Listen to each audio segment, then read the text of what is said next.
So,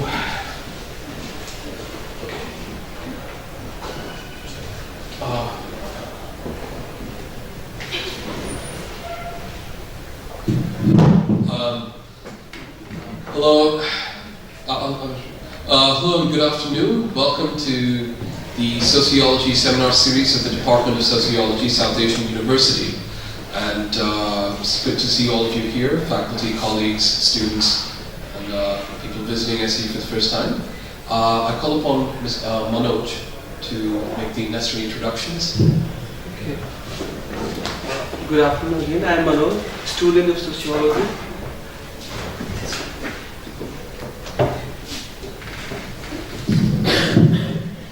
Good afternoon. I am Manoj, student of Sociology. Welcome you all to this panel discussion. Today's topic is mass media in South Asia, planning, questions, voting answers. Today's topic reminds me of H.G. Wells' famous story, The Pearl of Love. I will briefly summarize this story. The story is of a young prince and a young lady he meets.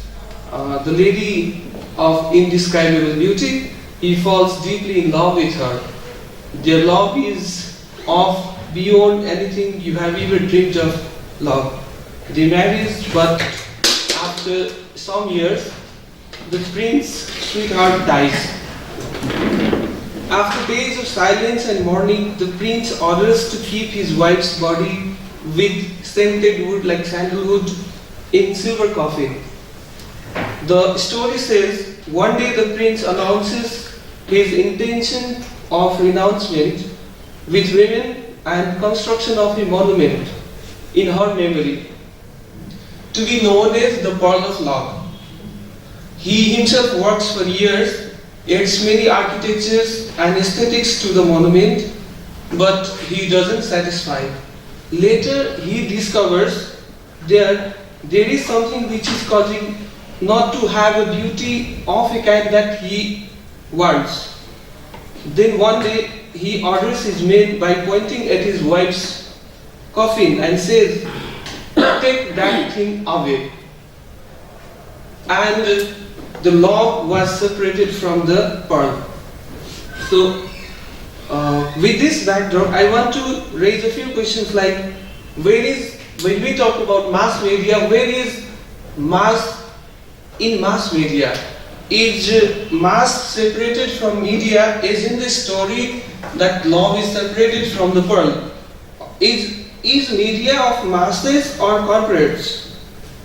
With mission journalism and ideological mouthpiece, is mass media truly informing the mass or constructing the news and discourses?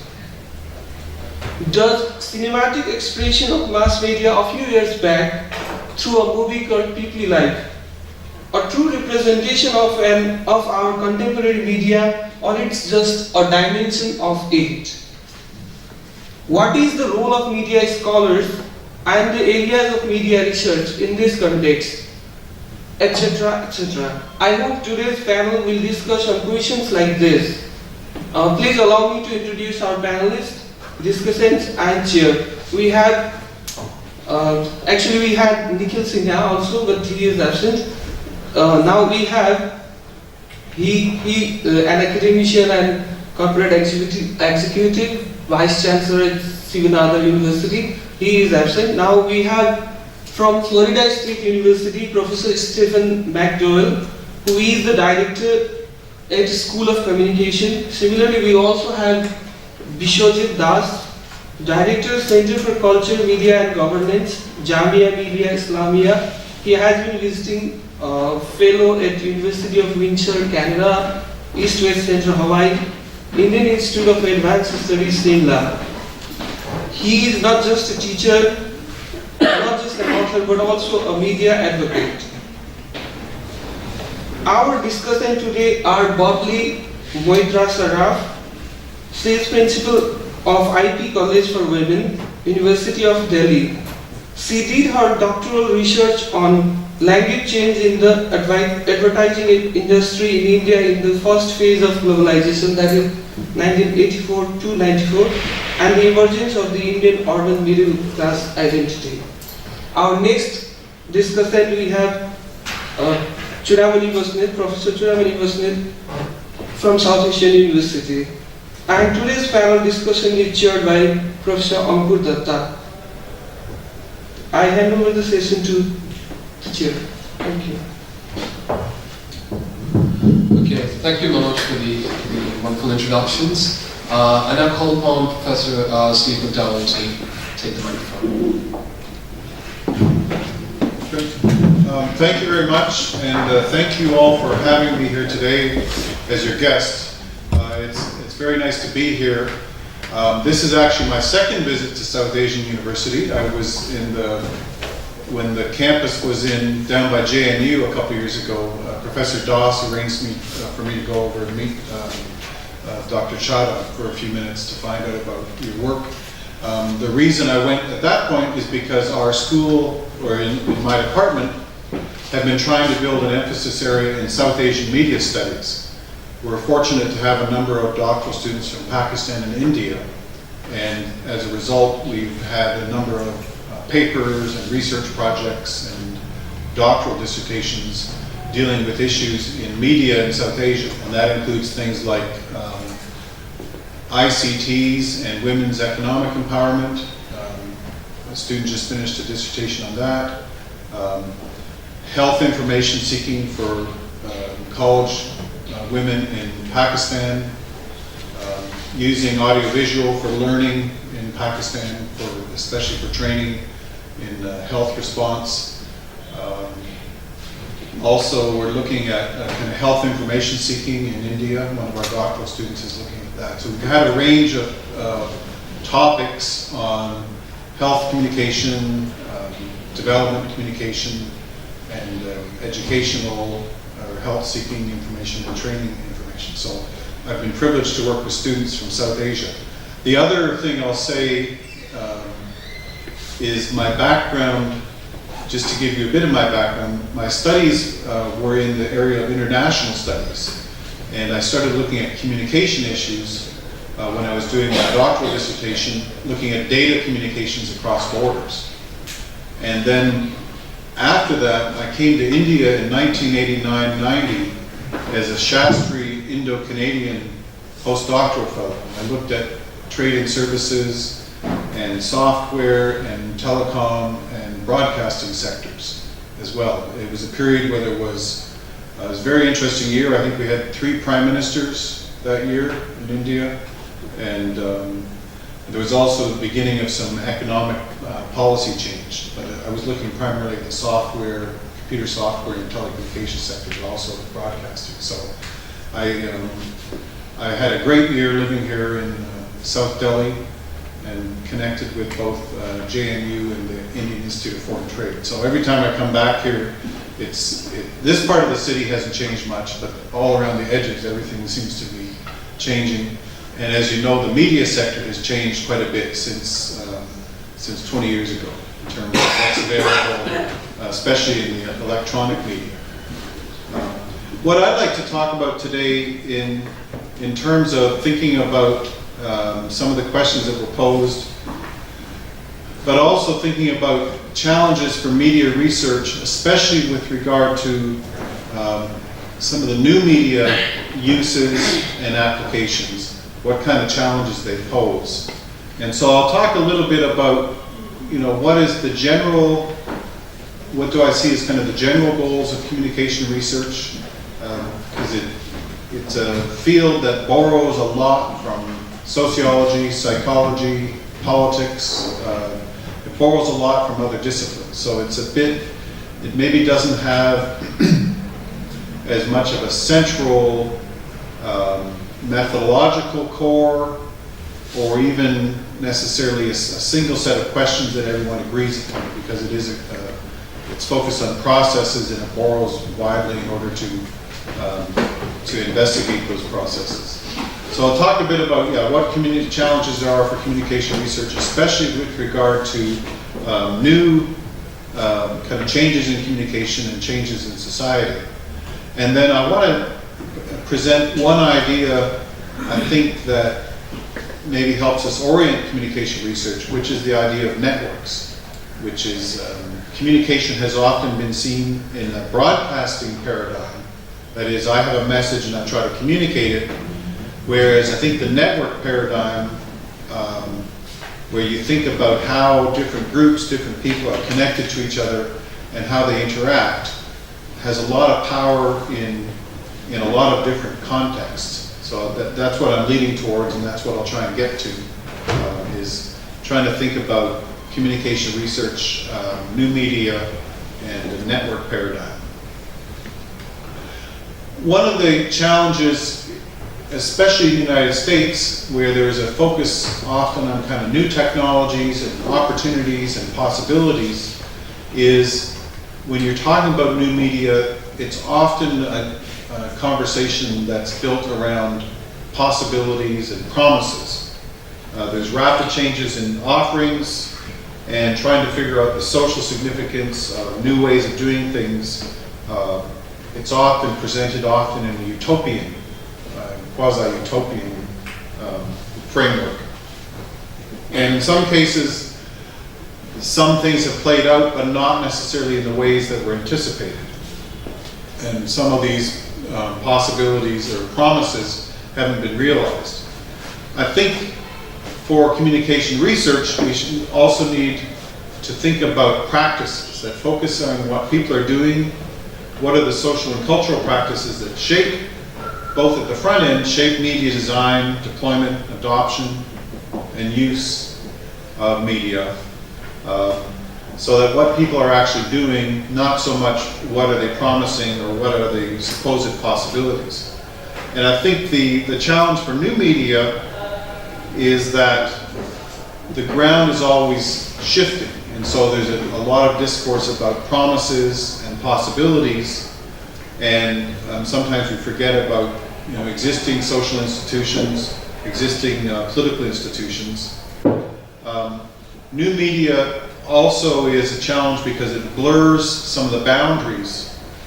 Communication has often been organized as thinking about mass communication, such as print or electronic media, and then others focus on areas such as interpersonal or group communication, which is more human communication. And these sometimes have been distinct in communication inquiry. But new media, now we see people emailing, which is much more an interpersonal type of communication, extended use or enhanced use of things like wireless phones, which again is more of an interpersonal than a mass communication usage. But also using mass media, watching TV, watching videos, things that are distributed widely and people primarily kind of view them. We're also seeing people producing media as opposed to just consuming media. So sharing pictures, photos. So new media kind of blurs some of these boundaries between different types of uses and between different types of platforms. And so there's a lot of excitement sometimes about social media because there's certain types of claims. Okay, now we can produce content. Now we can reach wide audiences because of these new types of platforms.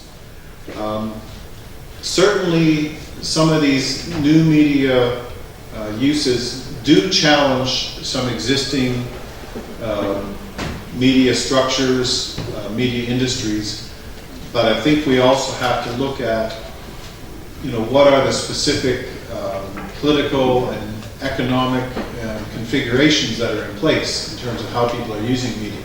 So that's the challenge of new media, is that there certainly are some emerging practices, but there are also some continuing patterns of how media industries are organized and how media usage are organized.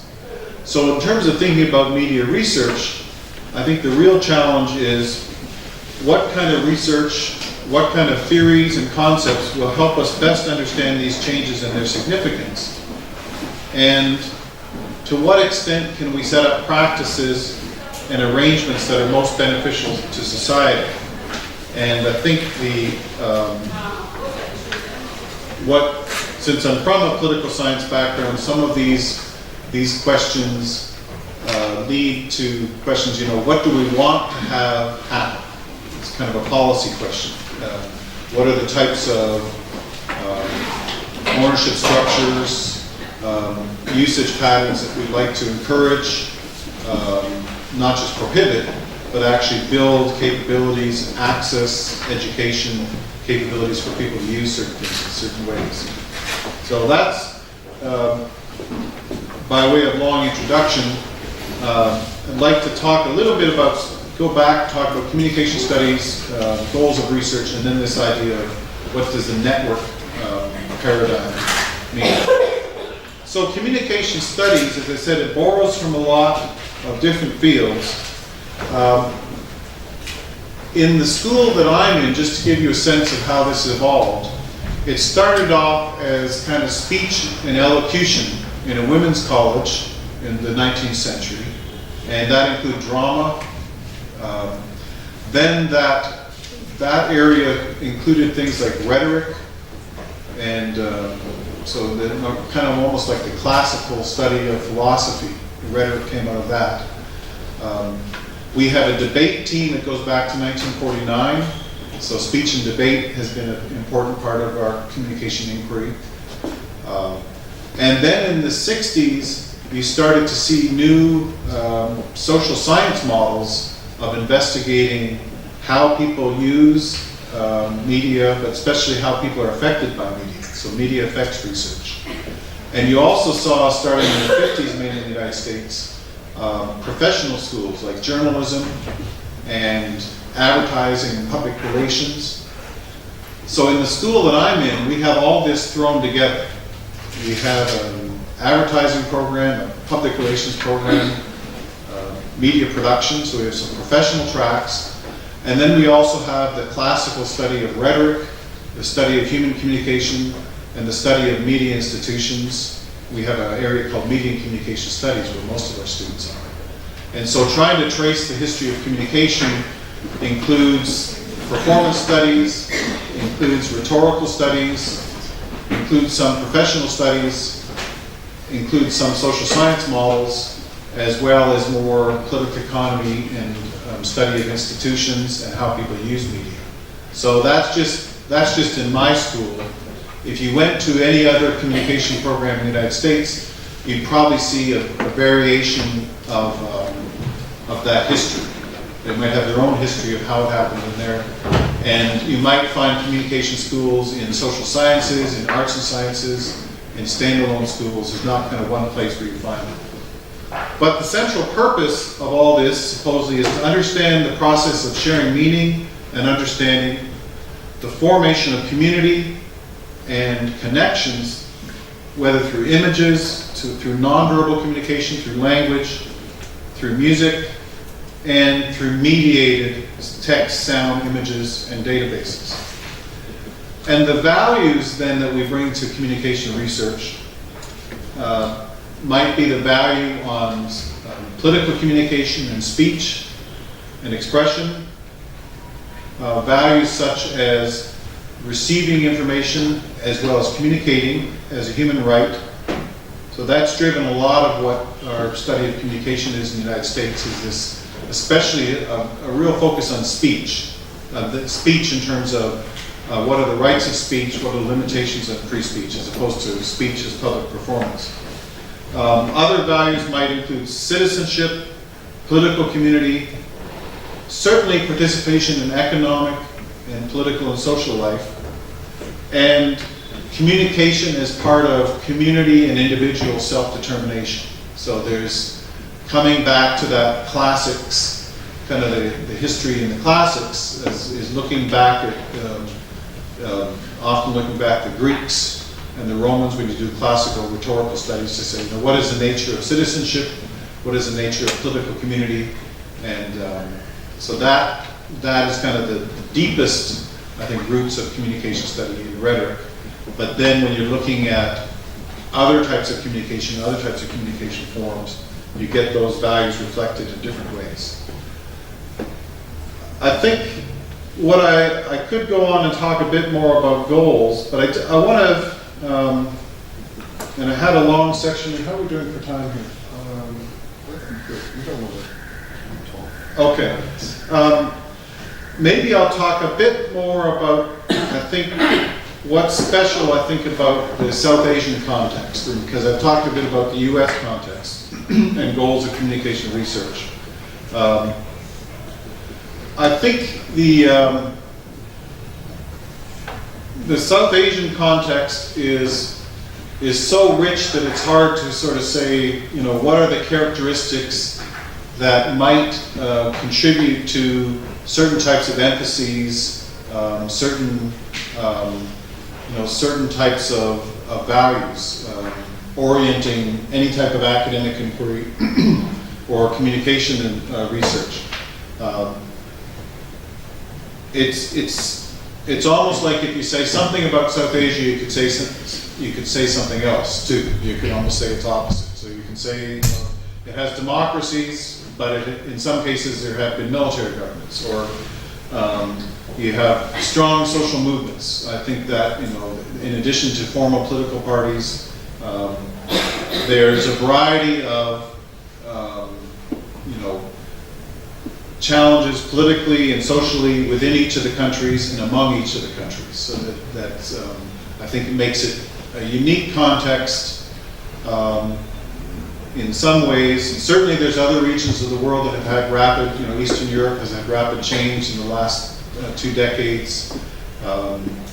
There's other parts of the world that have had, you know, both post-colonial history, but also then regional and conflict within borders.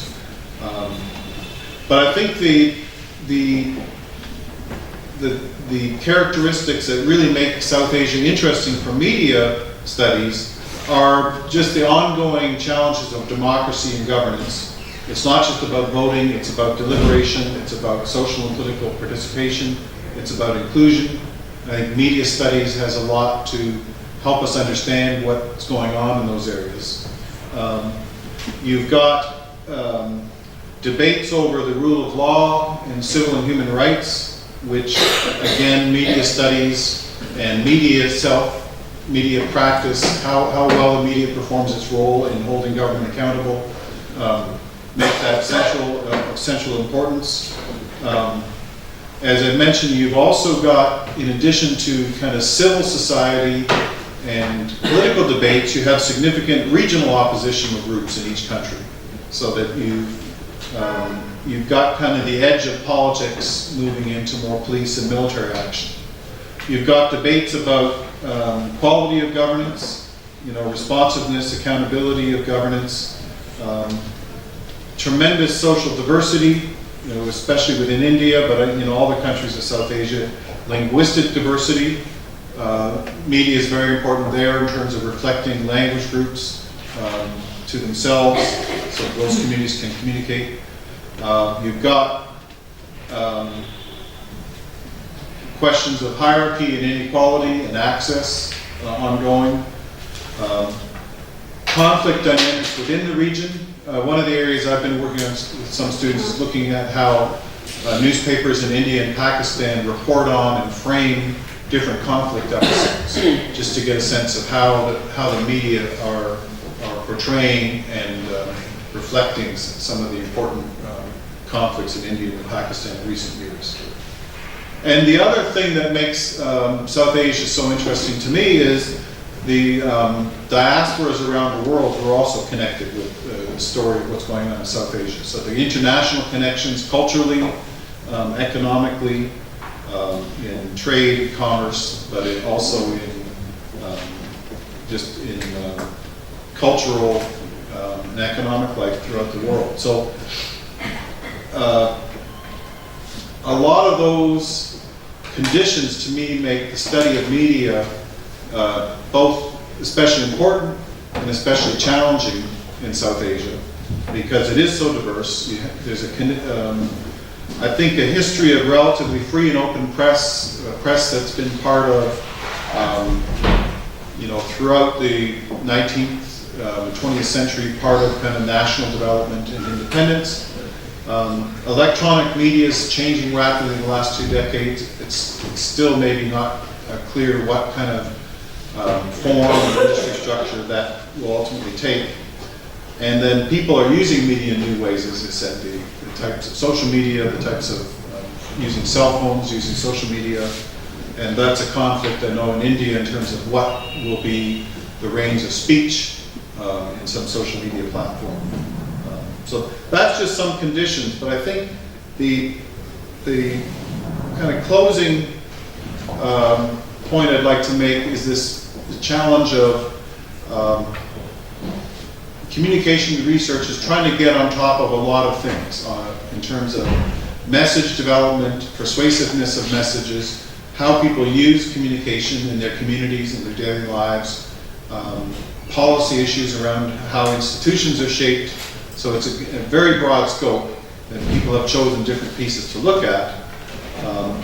In the context you're working in, you have the richness and diversity. It's not a simple kind of story that some nation states have constructed around, oh, where did we come from? You know, United States and Canada, even though there's many migrants, they're relatively new nation states, and so they have stories that are meant to kind of create kind of a national identity and national mythology apart from the actual history, which they don't really have in terms of the South Asian time frame. The classic mass media paradigm has been more of a broadcasting kind of a linear model of message creation, distribution, and reception. And what I said earlier, I'd like to leave you with the main point is the idea of a network paradigm. And this, for you in sociology, this may not be particularly new. You know, you may have models in terms of how social groups are organized and connected. For communication, this, I think, is a borrowed concept in terms of understanding how social networks, you know, who connects to who. Ideas like social capital, I think, have become important in communication because connectivity, certain people, because they know people, because they mediate between different groups, have certain types of social power and can work in different contexts, have certain types of social capital that crosses those contexts. The idea of networks has gotten a number of different, I think, or made a number of different contributions to communication. Back probably 8 or 10 years ago, analysts started looking at hyperlinks between websites. In part, they were doing this because it had become the way that Google could figure out quality for search by looking at which sites link to a particular site, and if more sites link to a site, then that would be an indication of quality. So if you typed, shoes into your search engine, you not only got a website that said shoes on it, but you got a website that had lots of links to it that also said shoes. And that was something they could automate. So they were using network theory there as a way of kind of saying, okay, this particular website is central to a particular issue because of the way that links are happening. So they use that as a way of identifying centrality. Communication researchers started doing that too, looking at issue networks and try to highlight which websites, which groups were linking to each other around particular issues as a way of understanding issue formation. Most recently, social networks has gotten a lot of attention. That is, people who, by declaring someone to be in the network as friends, and then you can see friends linking to friends, you can use this network metaphor to think about how social groups are organized and how small subgroups are organized within that. So the idea of networks has become another way of thinking about how people communicate and also how information is spread, not just from one central point to an audience, which is undifferentiated, but how some things, ideas, messages may move through social groups. networks is also important technically because whether it's a telephone network or transportation or electricity, some of these technical networks enable us to do things. So for communication scholars, we do think about infrastructure, how information can move, how it can be received and used, and how that's enabled by the types of investments that have been made in technical networks.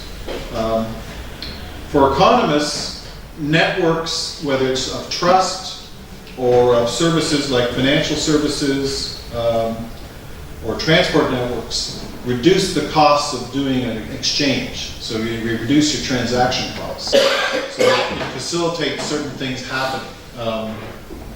I think one of the network images that struck me when I started thinking about communication and spatial organization is some geographers have thinking about time and space say, okay, within 24 hours of my home in Tallahassee, Florida, where can I get to? Or within 12 hours. And so if I lived in Atlanta, I could get on a direct flight to lots of places in the world. Since I live in Tallahassee, my world's I have to go a bit further to get anywhere. But that's enabled because of transportation networks. That is, once you set the investment in place of airports and airlines, then all of a sudden the space and time, or the experience of space changes because the time is so much shorter to get from one place to another. So moving between Atlanta and Paris or London and New Delhi is relatively simple. Once you get outside those network hubs, then things become a bit more difficult. And so technically and economically, that network paradigm is interesting as well. For communications, it means that you look at connections, you don't just look at content. You look at and you look at a variety of ways that people are using and receiving information, not just mass media. So that's, I think, one of the network messages. You also look at linkages. Again, this is probably old hat to sociologists in terms of linkages, the strength of relationships, the centrality of certain types of relationships. And when you think about networks, you can also think about borders. That is, who's on the network, who's off. That's the access problem. That is, having wireless service or broadband service, certain types of infrastructure networks are available for certain groups and in certain places, but are not available to others. So I think the network image can help us deal with that. So the other part of networks, some networks are relatively static. Like if you have to invest in a road or electricity line or a telecommunications tower, that investment is somewhat fixed in time and space. Other networks, like a social network application, like Facebook, it rides upon other capabilities. And so those new types of networks can be configured rather quickly. So for instance, in a protest like you saw recently in New Delhi here, if communication networks exist, a new type of organization might be configured very quickly around a particular issue. And so that can be, there's a possibility of some self-organization where you're given certain capabilities and constraints, but within those capabilities and constraints, you have the possibility in networks of people making new connections based upon interest, based upon priorities, based upon what's on their mind. So that's where it becomes very interesting for political communication and for social communication, that you have that possibility. Again, it's not the promise that new media offers sometimes, but it is within the constraints and capabilities that are available to people, that possibility there. So just to summarize, I'm very happy to be here, and the communications is a bit of a diffuse field, given that it draws from different disciplines. It has a history that has drawn in both professional studies, rhetorical studies. I think the goals of communication inquiry really do fit well with making partnerships with other disciplines such as sociology, political science, psychology, depending what part of the communication processes we're interested in studying. And I think the interest in among communication scholars in networks is one particular area that might be of interest to people studying sociology. So I'll stop there. Thank you very much, Professor McDowell. I now call upon our next panelist, Professor Biswajit.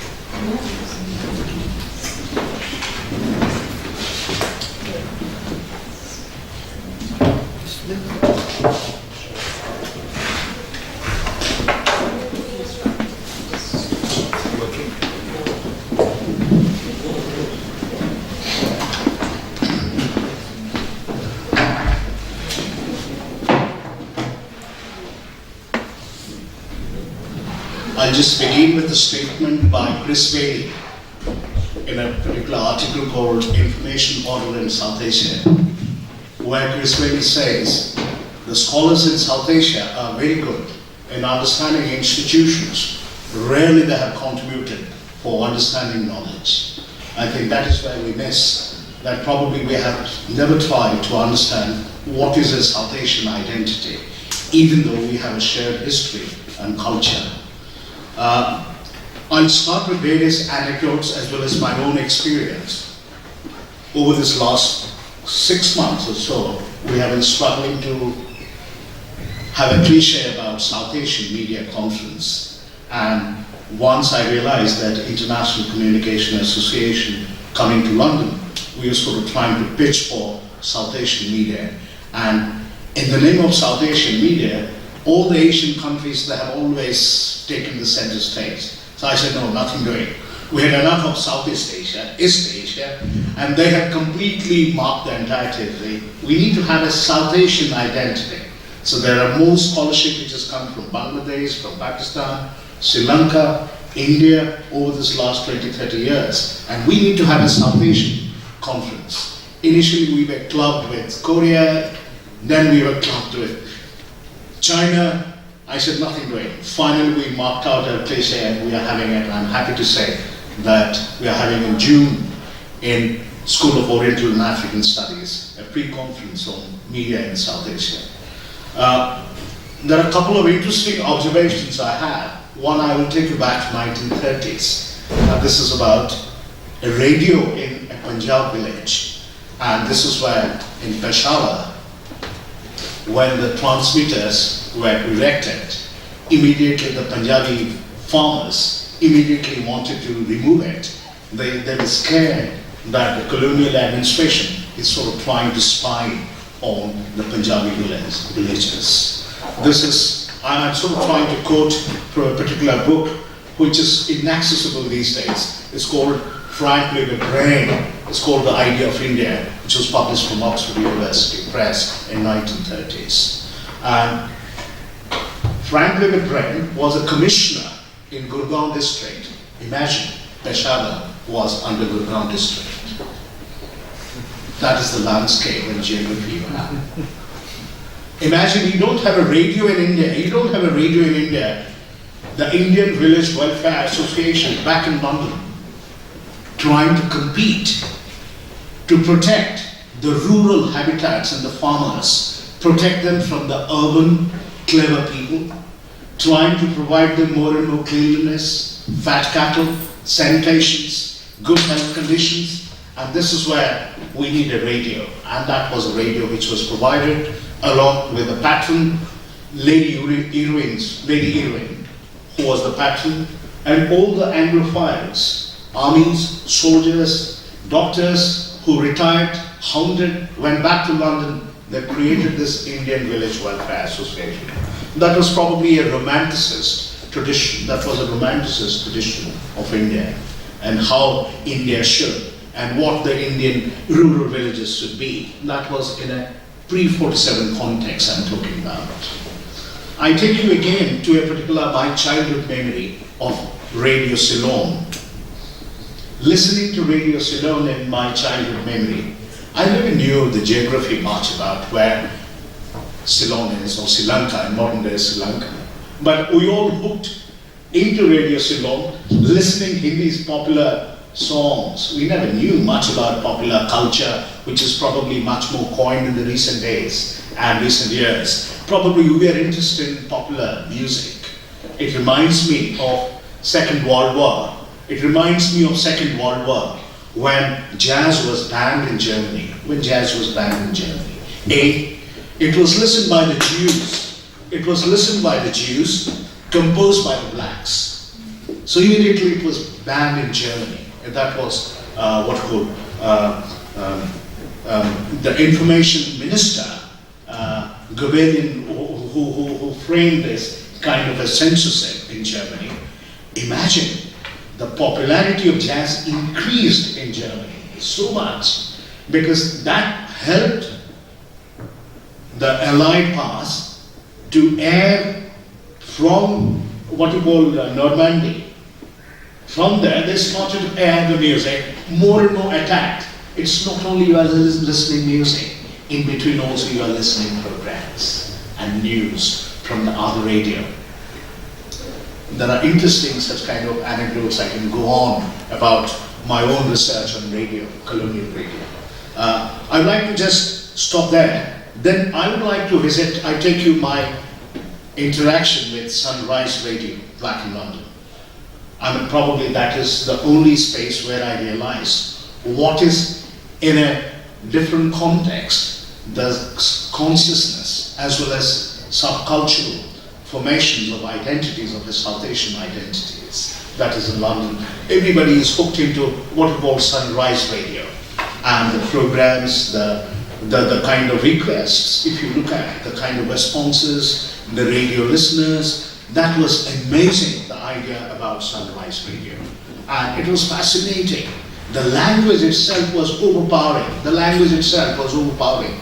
Imagine, I never had an experience of partition. It was never a part of my memory. I never grew with whole memory of partition at all. I was never disturbed with this memory of partition. But for my realization, which it came along with my studies, and also realizing in a different national setting about how people live together and they talk to connected to each other in a different cultural context. So that is where they connect through radio. I mean, it was powerful. Language, amazing. I always thought in my life that I would do research. I would like to come back and do research, which I never could. But I landed up doing the studies on radio, archival studies, research on historical context, being a sociologist. So that's what my focus were.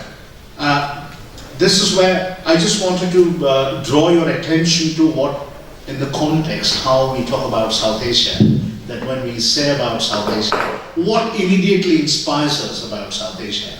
But what is the political connection to it? Is there any political connect? How can a moral geography, or how can a physical boundary can completely rupture a kind of a moral geography? That's a very, very important domain in which I always struggle. That is where I would like to say that the idea of South Asia is already very high on the political agenda in most South Asian countries. No matter what we think and feel about South Asia, the South Asian question is already deeply embedded in our public life, in our media culture, and in our everyday life. South Asian media, that is print, films, traditional broadcast media, and the new interactive media or social media play an important role in this development towards a more and more technologically integrated media culture, operating to a still large degree beyond the nation state and in relation to both South Asian and global market. Besides technologically mediated culture, there is a shared history and common culture over 1,000 years. However, in the recent years, the data reveals the more and more we talk about South Asia, even though inside media as well, there are a lot of few recent scholarship which has come out. I think one is by William Crawley and David Page. That is probably after this whole invasion through satellites, South Asian, what you call, that they have sort of tried to do that that is on South Asian television. So that is what, even the recent data which is coming up, they're showing that, the data from South Asia in countries show that the loyalty to the national channels is much more. The loyalty to the national channels is still very high. The various foreign satellite channels have very little impact. Globalization of channel supply has taken place, but does not have a strong foothold among the viewers in South Asia. Even though in India as well, in none of these countries, even though you'll find that none of these foreign channels have really picked up, or really people are interested much in these channels rather than their own channels per se. We have become global witness and voice to politics, everyday life, disasters, and national and human-made catastrophes, but we do not have adequate South Asian public sphere in which this South Asian experience can be embedded and debated in a democratic way. We still see the global environment from our national or local perspective. Our mentality is split between the concrete closeness of a familiar world and the fascinating but abstract closeness of a distant global world. South Asian culture is at best a fragmented reality. Although most South Asians travel the South Asian countries and experience the different aspects of their culture, and although South Asian cultural history has a much stronger and longer tradition, at least as part of an educational curriculum, a modern South Asian culture has no clear mental structure or existence for the average South Asian citizen. And on the political agenda, South Asia is almost always experienced as something strange down or up there, not us, but them, and not a democratic vision, but a bureaucratic monster. No matter how weak we do have a mental place called the national us, perhaps not a flagged national identity, but certainly a lived one. I just mentioned about some of these. The recent years have witnessed the movements of cultural workers, producers, artists, music across the region. In the recent years we see that how even in a different, like Sufi and other, there's a total movement and flow which is taking place. What I'm trying to say is that much has changed for theoretical comfort. While technologies have tried to integrate and create a borderless boundary, our citizenship is still governed by national considerations. Interestingly, while technologies are digitized, our politics is still in an analogic mode. A study of the changing media in South Asia, therefore, is indeed a study of the changing South Asia. The research on media is closely linked to questions of economic and technological growth and expansion, to questions of public policy and the state, and more broadly to social, economic and cultural issues. From the historical birth of traditional print-based mass media and the rise of visual media such as film, television, we are right now entering a new phase in which the interactive media or social media are setting a new agenda, in which at the same time, the South Asian countries are experiencing great changes where traditional national regulation are challenged and changed. For almost a decade now, a South Asian media policy and an expanding cultural agenda has been developed to meet the challenges of deregulation and greater global competition. The big question still is how, for instance, the proud tradition of public service culture, what Steve has been talking about, democracy, which strengthens kind of a public service, will survive and meet the challenges of a new global digital world where broadcast media will no longer exist as they do today. In fact, in all South Asian societies today, you find that the literary scholars are sort of trying to write an obituary of all public service media. So this is where, how does one sort of try to establish that sense of the public? As I remember my friend who started with an interesting idea about audience, said that audience and mass, the very notion of mass and mass media, started to pose a question about mass and mass media. I would like to say that the very notion of mass in mass media is a very fragmented and this is the most irony of mass media.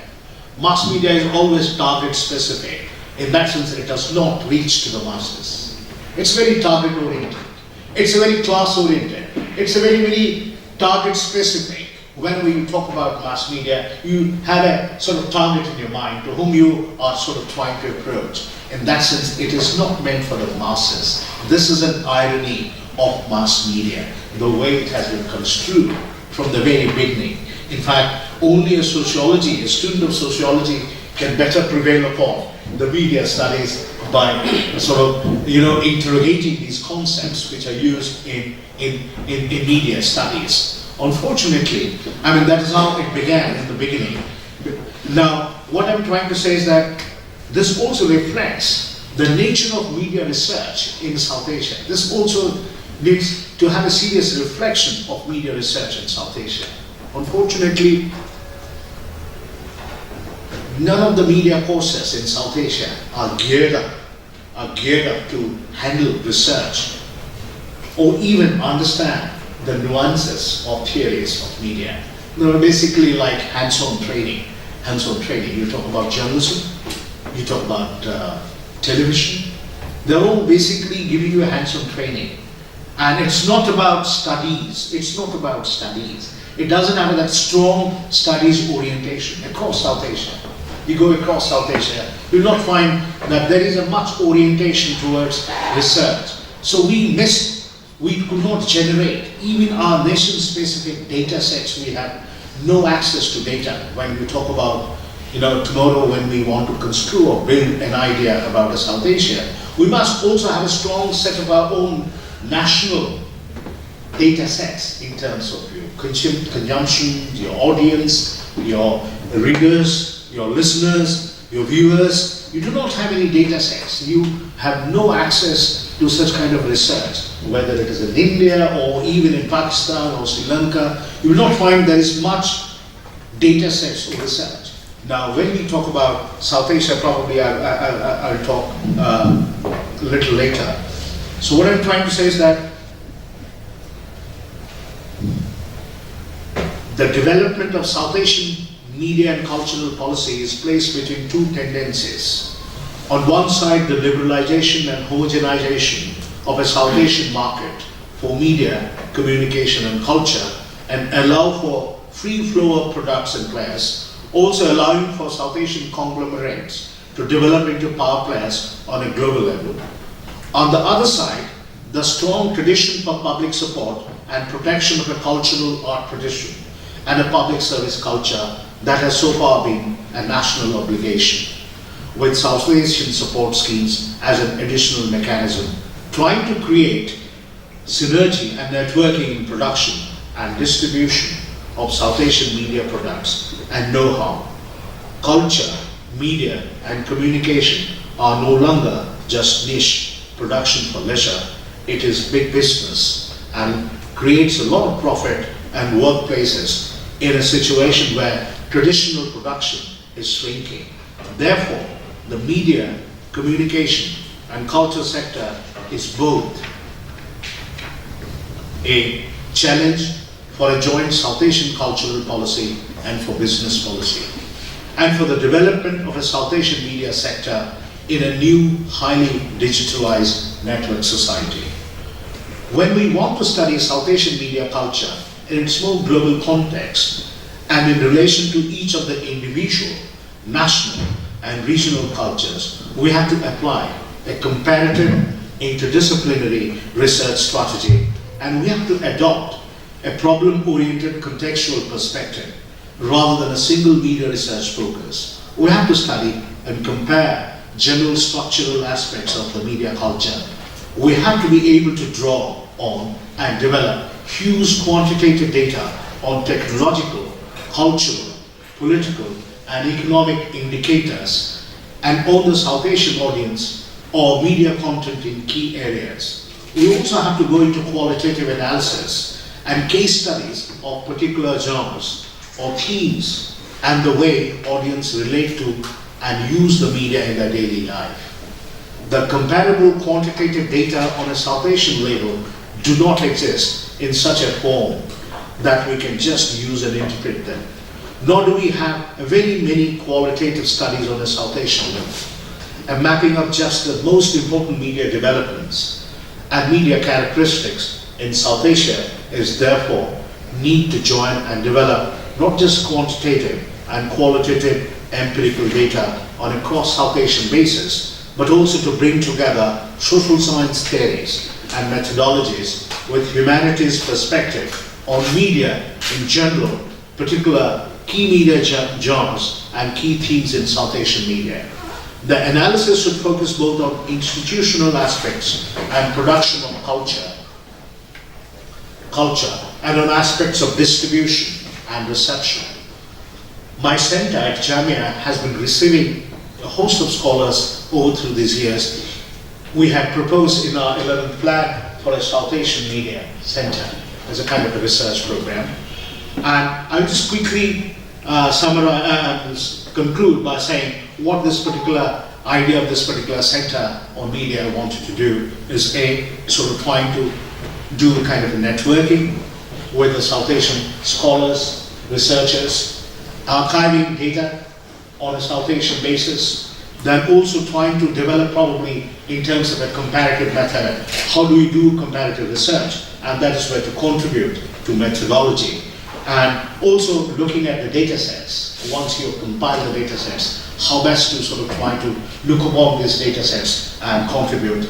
And this is where also trying to provide a lot of fellowships and travel awards to the young scholars, and also the idea was to get into the publication plan. So this is what we sort of try to develop an idea, but still it's a long way. So quickly I would like to say, it actually tried to work on 4 principles. One is about the users as consumers, that is the market relations, or as citizens, that is public and political communication. Second one is on the state, that is the questions of regulation as part of a cultural policy, or deregulation as part of industrial and commercial policy. Number 3, it is on a larger society in which communication aspects of social institutions affect degrees of either convergence or fragmentation. And finally, to culture, that is the tensions between greater individualization and difference on the one hand, or greater globalization and homogeneity on the other. Thank you very much.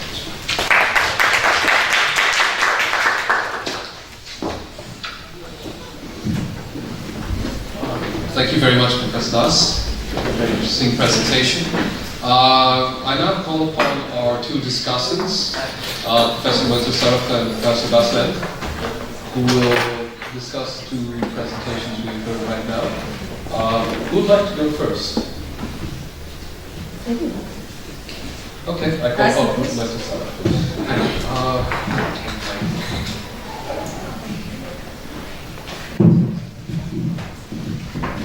Thank you very much for having me here, and thank you to the speakers for absolutely fascinating presentations. I have to confess that this is the first time I'm actually labeled as discussant, but not the first time that I'm opening a discussion. So if there is any protocol that I violate, I would seek your indulgence, the chair's indulgence. And we'll be delighted later. And what I propose to do, therefore, you said 10 minutes about? What I propose to do is first offer a kind of summary, a trajectory of the two that are not necessarily done separately, but also perhaps where there are convergences and divergences in the arguments that have been presented, as well as flag certain issues. What was most interesting for me in both the papers, and I'd like you to think about that perhaps, is the constant touching on the paradoxes of the South Asian reality. where there is formation of community, I would like to flag the issue of community or network. I would like to flag the issue of access. Not access merely as a technological toehold, but actually related to issues of connectivity in terms of even just plain electrical connectivity in the reality of South Asia. So access is very important, and therefore it brings with it the question of power. It brings with it the question of elites, which both papers have touched upon. So that's really, it was fascinating, Professor McDowell, to see you come back into the classics, into rhetoric, and to ask, to begin from the classics and to come back to the questions that the classical rhetoricians or philosophers asked. Questions again about power, about distribution, about equity, about citizenship. These are really the issues that we are confronting today in the South Asian reality, particularly across the mass media. You raised the question of news as constructed, or media as constructing news or circulating information. So when there is a question of any construction being attempted, we need to draw ourselves to the politics of that construction, the power that underlines that construction. So that's the other thing. You gave us, Professor McDowell, an overview of the ways in which ICT, as well as women's empowerment, health, etc., how countries like Pakistan and India and even Bangladesh are using these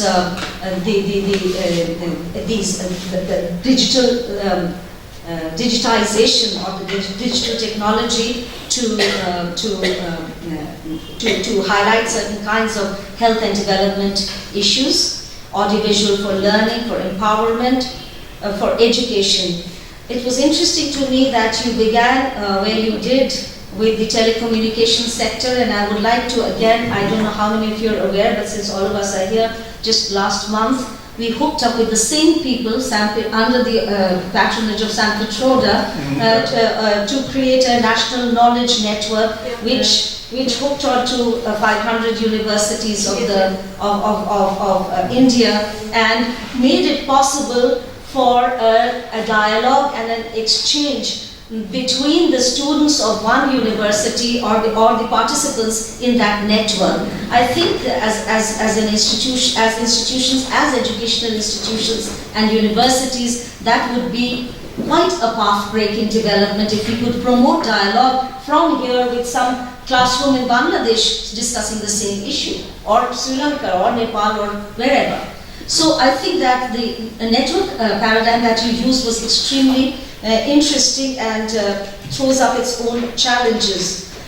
You also talked about goals of communication research, and that there could not be a single set of questions or a single methodological pursuit, which is an extremely important note of caution that we need to keep with us, because of this metaphor of homogenization that we seem to apply whenever we talk in terms of a discipline. And you're absolutely right, and I think Professor Das in his in the latter part of his presentation absolutely made that clear, that this qualitative and quantitative data has to be case on case, it has to be localized, it has to be quantified or commented, evaluated separately as cases, because there cannot be, and I have my quarrel with Professor Das's paper is of another nature, that is whether A, it is possible to construct a South Asian identity at all, but more importantly, is it desirable?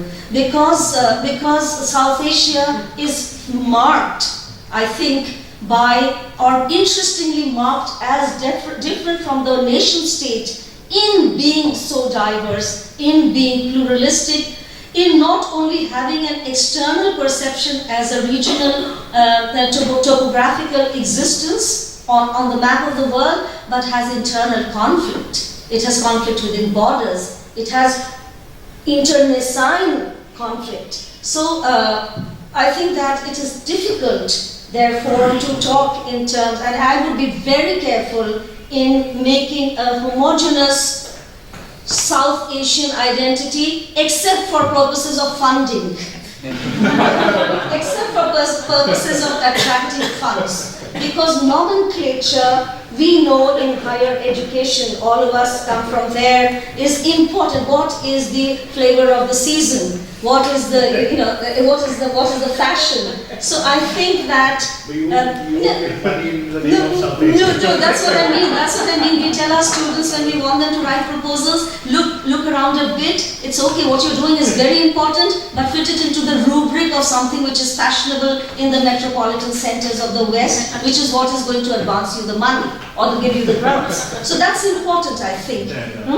And but more on a more serious note, or an equally serious note, I think we need to think about whether we want to be similar and homogeneous, or we want to have similar goals in certain limited ways. So I think that question I would really definitely flag. You talked, Professor McDowell, about very essentially about the transformational potential of the media, and that the goal of media is transformational, and that brings us to a very important agenda of all science. Yourself, sort of have given your credentials. I think that transformational or moving towards a better. And what that better is something that we need to define too. Moving towards a better quality of life, of a more equitable participation in the fabric of the nation, or in the fabric of the region, or as a global citizen. That, if the media research enables or opens the doors towards, would be definitely something that would be transformational. You wanted to build capacity, you talked about what kind of usages to be encouraged, and I think these are extremely important questions because of the network paradigm that you finally go on to establish. The fact that, and again we move into paradox, that networks create communities, but they also exclude communities. It's as simple as being in the house and being on Facebook when you're surrounded by your mother, father, relatives, etc. And you don't want to see anybody, you don't want to interact, but you are with this huge global, you're this hugely globally participating in some path-breaking, sort of argument. You have absolutely no truck with your family. It's one of the paradoxes of community and definition of community that accessibility or digitalization or the new media may create. Also, I think that we have not flagged in either of the two papers when we talk in terms of the electronic media. You say there are issues here of just give me a moment to find, because I just flagged it there.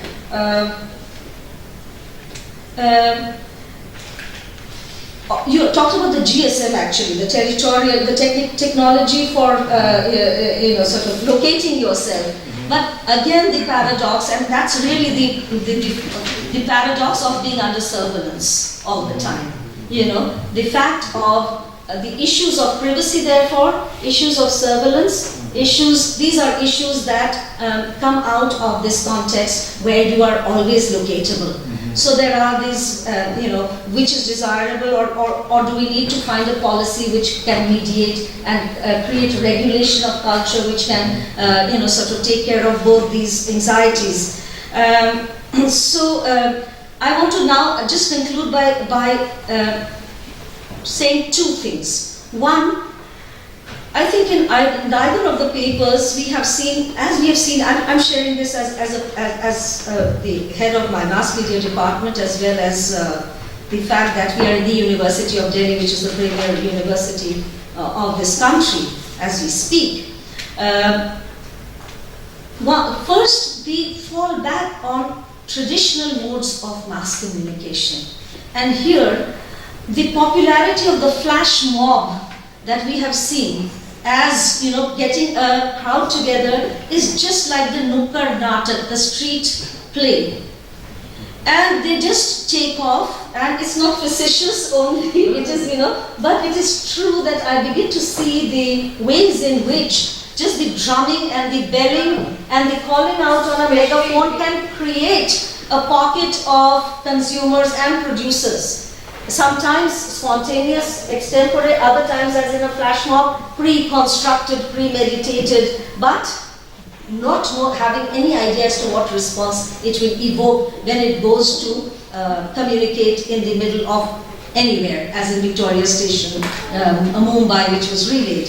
That's one thing that I want to want us to think about, because there are these community radio, for instance, this huge fillip that it has received in development conversation, in development discourse, is almost like going back to the radio. And I think Professor Das will be in a better position to comment on that in terms of.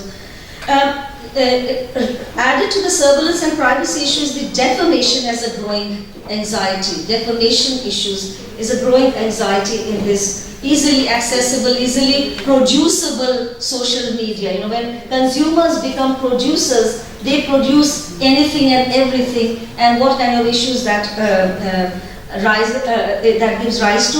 Second thing I would like to flag, probably as the conclusion, is the question of ownership, particularly of new media. Who owns what? Who owns us? Who owns the database? And therefore, who owns the people? What kind of ownership is thrown up by new media? And just as a signing off note, since you mentioned the movement, Professor McDowell, which just took place, that social media did and does perhaps have the potential to give a very loud voice to a constituency which was really electorally insignificant, that is the Indian middle class, with its access to both the Anglophonic Indian middle class, with its access to technology. Thank you very much. I think that the call for Chudamani. Thank you for being so nice summary of our panelists, and just say.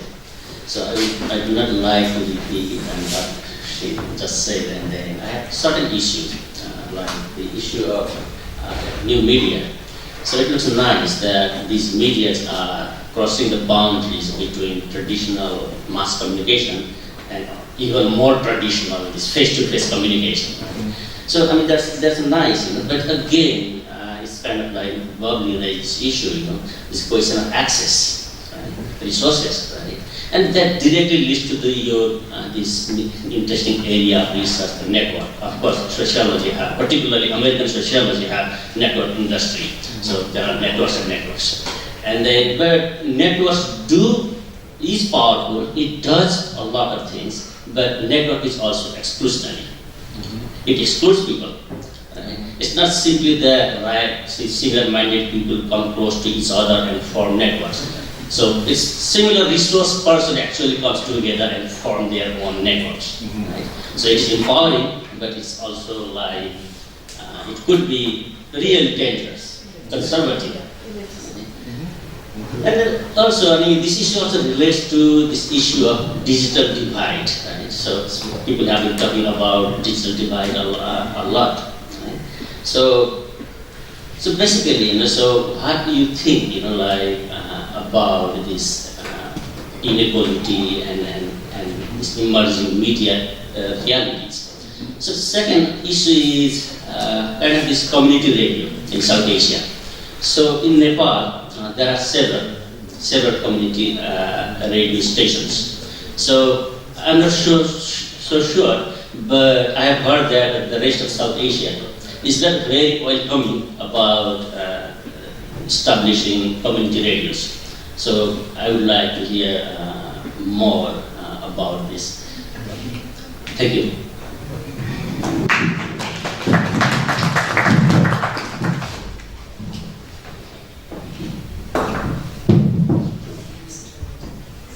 Thank you very much, Professor Saraf and Professor Basant, for two very interesting discussions of two very interesting papers we just heard. Before we throw the session for question and answers to the audience, I was wondering if our two presenters today would like to first have a chance to respond to the discussants. Well, I think your point about the network analysis is correct. It's not that every network is good, right? It's a form of people used to do like elite analysis, which is a form of network analysis. Who knows who and who's connected on which boards or which colleges. So you're right. It's a form of power. But I think network analysis also, it doesn't have to just be electronic media, that it's a form of analysis. And you could also look at the social power connect at local levels or held by groups who are, you're right, excluded from other types of participation and power too. So it has different types of places where one could apply those insights for analysis, whether it's the center of formal political and economic power, or in communities where you can see, okay, in this particular area, this particular group, who talks to who and who influences who, or who controls or has more influence in decision making. So I agree that and questions of access then are part of that. You're right, because networks have boundaries, and you're right, who's is included and who's excluded is an important question in that too.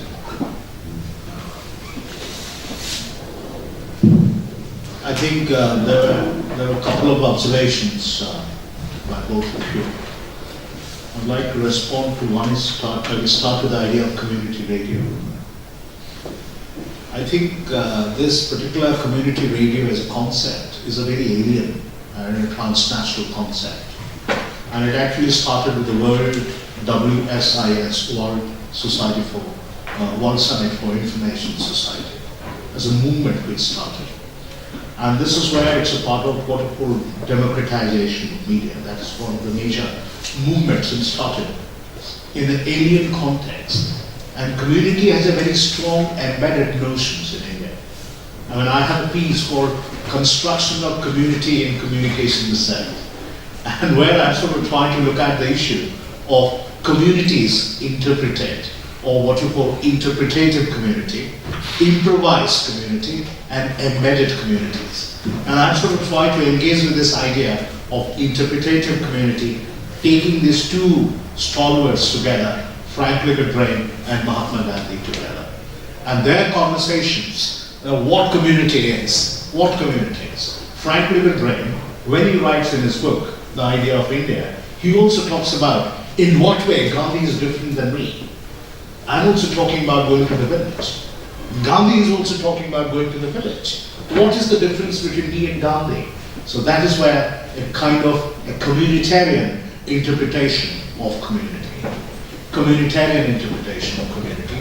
We move towards 50s to a larger liberal interpretation. And that is where it's not community which is important, it is nation state which is important. So 50s is a kind of nation state for nations, and in spite of communities being illiterate, infant mortality is high, superstitions and so on, we need to build the idea of nation states. So that is a Nehruvian notion of nation state and what we call a community which is being built up in a 50s context. So we have improvised community to suit the requirements of nation state. Now we live in a time where we live in an embedded notions of community. You can't say that there is exclusively a specific radio audience or radio listener. We live in an environment where we are watching television, we are listening to radio, we are also doing other things. So it's a whole notion of community which is completely embedded. Now when it came to India, the idea of community radio, I have an initial years were rather romanticization. So you find that everybody is celebrating radio. We know sociologically that community has been completely an exhausted term. If you look at Nisba and others, who have completely exhausted the category of community. We haven't come to any conclusion. Probably media scholarship has contributed and also given a fresh imagination to understand the idea of community, like we talk about offline, online communities, imagined communities, like Ben Anderson and so on. So in that sense, I feel that community, the term has been enriched today. Now in that context, but there is a very strong sense of community in India. Now in 50s, you find when development programs were implemented in India, media was used in all community. And we know very well that our community does not have the same kind of paraphernalia like what communities in 1930s. This sociologist, I'm forgetting, in Chicago, sociologist, who's the person who studied on the print communities. I was talking the other day. In Chicago, who sort of trying to create through newspaper, trying to forge a sense of community in the early 30s sociologists in Chicago. Imagine Chicago in American society, early 20th century, they're trying to build force community through media. And that is where she has done enormous studies trying how through newspaper you can forge a sense of community. But here, your community is so hierarchical, so much heterogeneous, which is not like American community. The notion, I think, entire community development project in India failed. Entire community development project failed in India, which was initiated by stalwarts like sociologists like S.C. Dubey, who started in Hyderabad and Sanipet and Bankhandi in UP, started the whole project on community development, completely failed. So we have a complete alien notions of community. But today when you use as a prefix to radio, you completely devoid the historical sense of the idea of community in Indian context. So all these, till date, we have all community audio projects. So what community radio you are talking about is all community audio projects. So some programs were recorded somewhere, taken to all India radio stations, aired there. But the history of community radio is very recent. And I will tell you the story because what Babli was talking about development. I had recently evaluating community radio initiated by the Government of India and the Ministry of Information Broadcasting. You'll be shocked to know that it has announced, because it will be in a year 4,000 some community radio stations to be handed over. You'll be shocked to know that they immediately said, not this, stop. No community radio there. They're scared about having community radio. Now, community radio, there is a long, tiring procedure. If you are South Asia University, you will be provided with a community radio. You are comfortable. But if you talk about, there is a larger NGOization of radio. You read the document of Information Broadcasting Ministry. It clearly spells out NGOs. So, are they communities? I'm saying, are they communities? Are they communities? Are you talking about an NGO sense of community? Is it what we have lost all our sociological sense, and we talk about that this is an NGO which defines the sense of the community. These are small empires. We know that NGOs start 3-mile radius. Suddenly you find entire development has collapsed. So community radio is providing a new leeway and breathing space to intervene. So that is what I wanted to talk about community radio. And within the last 2 years of the project of Ministry of Information Broadcasting, I would like to say that within 2 years, the progress of the handing over community radio stations is almost nil. If you would like to know the process, it's extremely painstaking. Starting from the day you apply for a license, till the date you get it, you have to undergo 6 ministries. And it's so tiring. And I was told the other day that you don't need to come to the office. You wait in the metro station. You'll get your license. There are facilitating centers being created in IB Ministry. But you wait in the metro station with money and somebody will come from the telecom ministry and give you the license. It's like the Aadhaar card, almost. You see, that's what I would like to say. The second one is we're talking about access. I think access, we know about access and equity. Access and equity are very, very buzzwords nowadays. It's almost buzzwords. In all discourse we talk about access, equity. The idea is that if not today, tomorrow, everyone will have access. Let's have a vision for the future. Let's not stop it here. When television came, everybody started writing, is television for the masses? Today, indeed, it's meant for the masses.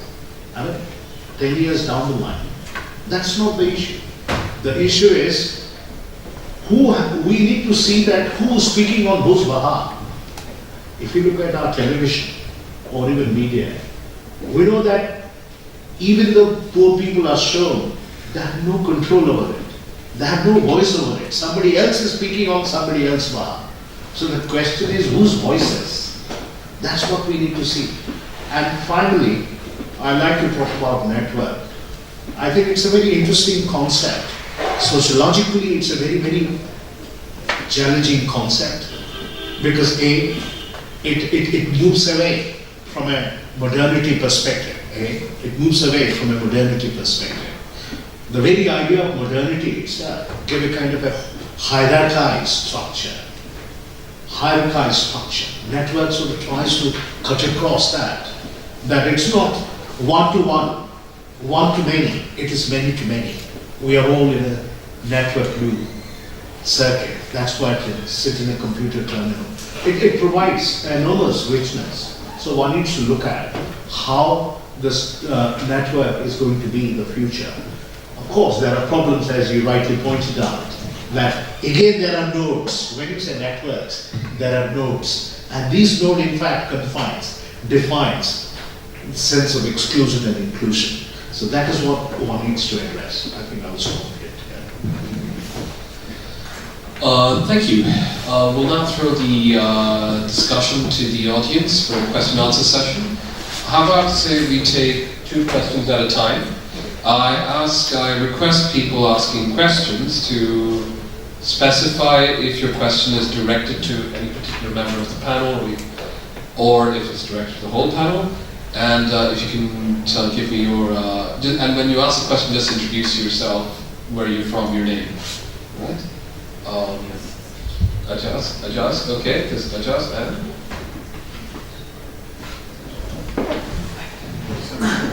Okay, so first Ajas, and then Ajas, and then so who's it? Ajas and Madhullika. Okay, so first Ajas, then Madhullika. I'm Ajas and I'm a master's sociology student here. My question is a general question to both of you.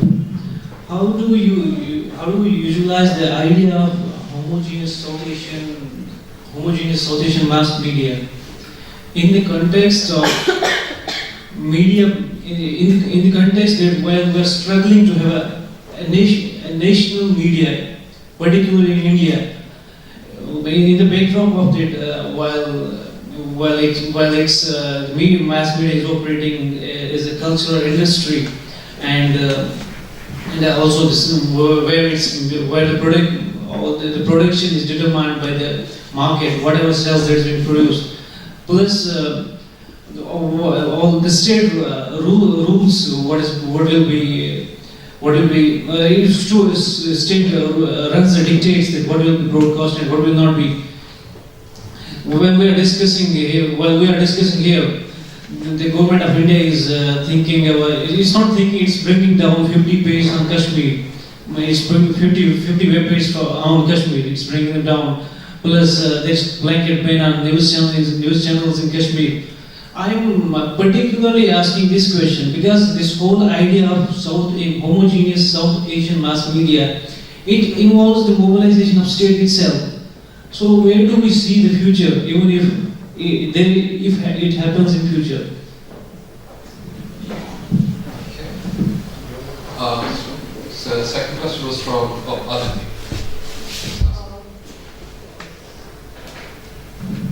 Good afternoon, everybody. My question is to all the panelists. Name and where are you from? Yeah, I'm So my question is to all the panelists. It's somewhat similar to what Ijaz has also pointed out. When we talk of mass media in South Asia, and where mass media in broader sense of the term is South Asia has always struggled to really, in order to establish one kind of nationalism that comes up. What sort of nation state would India or South Asia, or all the countries in South Asia would come because of the diversity? So, and plus a place like, say, India, where mass media to some extent is, influenced by the state. So how do we really see, and also ma'am talked about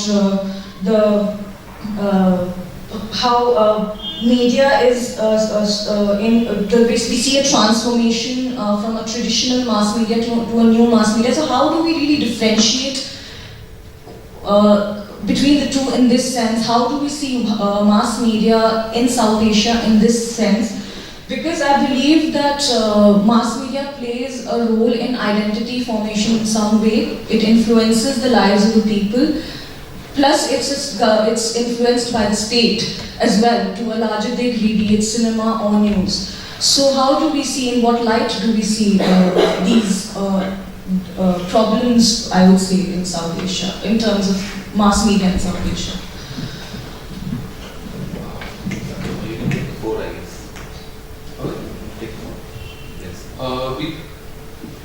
Is that okay? Take three. Sure. The question. Good afternoon. My name is Madhullika. I'm a student at South Asian University.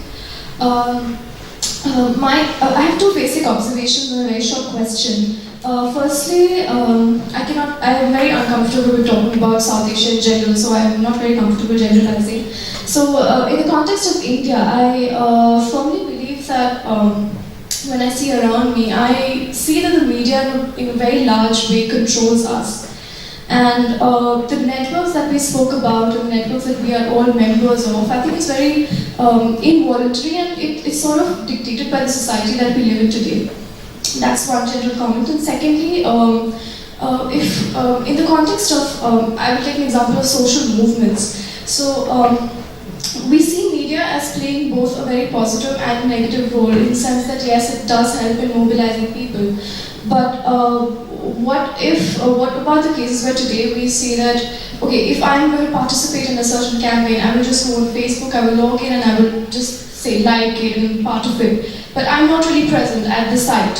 So how effective is the media in that sense, in such contexts? So this is a general comment, if you can respond. And thirdly, adding to the questions of my colleagues here, how autonomous is the media really today? Thank you.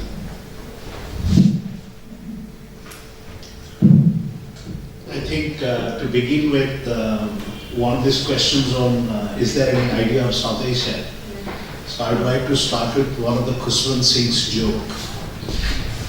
When Khuswant Singh went to Northeast, the people in Northeast, they said that we are different from India and this and that. Khuswant Singh said, tell us, do you have corruption? They said, yes. They said, then what way you are different? So you're saying. So the question is, that is how you are connected to the mainstream of India. Mainstream of India.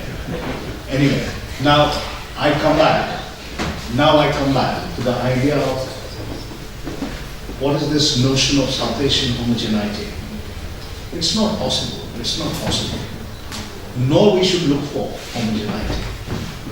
I think the idea of a South Asian construction itself probably is a larger regional appeal in the context vis-a-vis globalization. That's what is a regionalism, which is in the offing. It's not about also sort of trying to create a larger market. Let's not forget about it. A larger niche market which is there.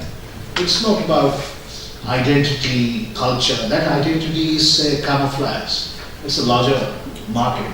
I remember 10 no, even 15 years ago, we had an interesting South Asia conference in IC, organized by ICSSR. It was in Taj Palace Hotel. And I'm sure you can have a look at the document, which was published from ICSSR. And the chairman had to quit because he made certain strong remarks about the BJP. It was during BJP regime. You recall that Agra summit where they went to Agra and they completely fell flat. There was a long series of discussions for days in Taj Hotel. I had the privilege to be part of the media, and I was a rapporteur. So I was listening to the Pakistani scholars and Indian scholars and lamenting, fighting. Why you guys show us those films? Don't you think we'll be silent? We'll be very furious. You remember that guy who goes to Lahore and brings out and fights, brings his wife back to India? What is that? Oh yes. So you show those films and you think that in Pakistan people will love you? Exactly. You guys are so violent. You guys are so violent. We are scared of seeing such kind of films. What is happening? So what I'm saying is, and look at the conglomerates, look at the market, because India is a major player. All other countries are equally scared of India. Entire Bollywood has taken over. In Pakistan, if you see it. In Bangladesh, you will see it. So the thing is that India is a big market player. So people, your other neighbors are extremely scared because this is a media which sells. Nothing else sells. You show me what you can sell today. Even a British Prime Minister coming and taking your media star, trying to have an access to the community of colleges, just to take them back to London, giving some few scholarships and taking back to Babli. See, that's how it sells. Imagine the power of media. And the actor, think about it. It's a very serious concern. Yes. So now what I'm trying to say is here is that homogeneity is not possible. We live in a world, it's not a question of homogeneity. We must also learn how to live with difference. We must also respect each other's difference. That is more important. And also live together. It's a question of living together separately. Let's not live together. We can't live. We have lived, we fought, we have splintered. Now let's live, we must respect each other and live together. That's what we should do. But the question is, that is extremely difficult today when you talk about it. But now you have been talking about that how this South Asian identity, it is extremely, but in the larger regional context, two things which comes to my mind. Which South Asia are you referring to? South Asia which is being imposed on us, like as in India, what you said about applying for a fund. When I apply for a fund in the US, I write South Asian. I'm doing research on India, but I write South Asian. But when in India, I can't apply the South Asian. I apply for India, I will get funds. So the question is, which South Asia you are referring to? We are still governed by our national markers. We are still governed by our national priorities. Our politics are very strong. But I think we do not have such kind of movements which can transcend, which can cut across. Because the territoriality is much stronger. And that is where the currency itself is also will be a future to govern in the entire region. So that is what you need to see, that when you say South Asia, because India is becoming a major player. India is becoming a major player. If not today, we'll see another 20 years down the line. So these are larger sense of uncertainties which we are undergoing.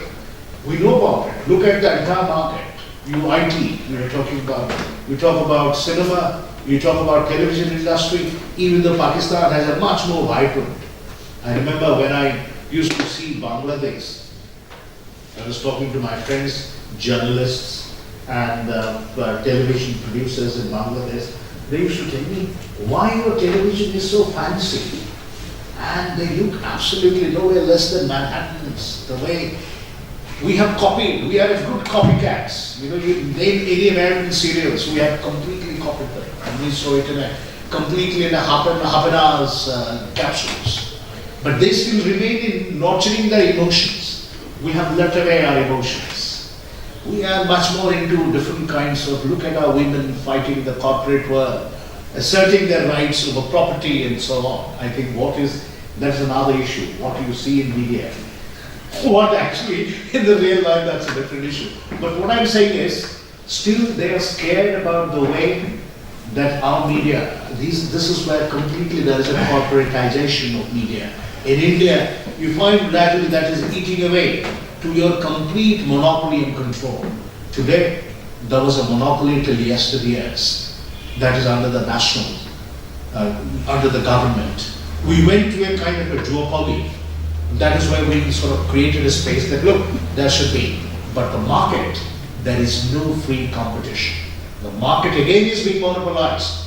You get up in the morning, go to your bathroom, take a Tata toothpaste, wrap up your face with a Tata towel, come to the breakfast, have Tata Shiv, come down and you will have a Tata car and drive it. So that is where a bouquet that is being provided. That is what the market really.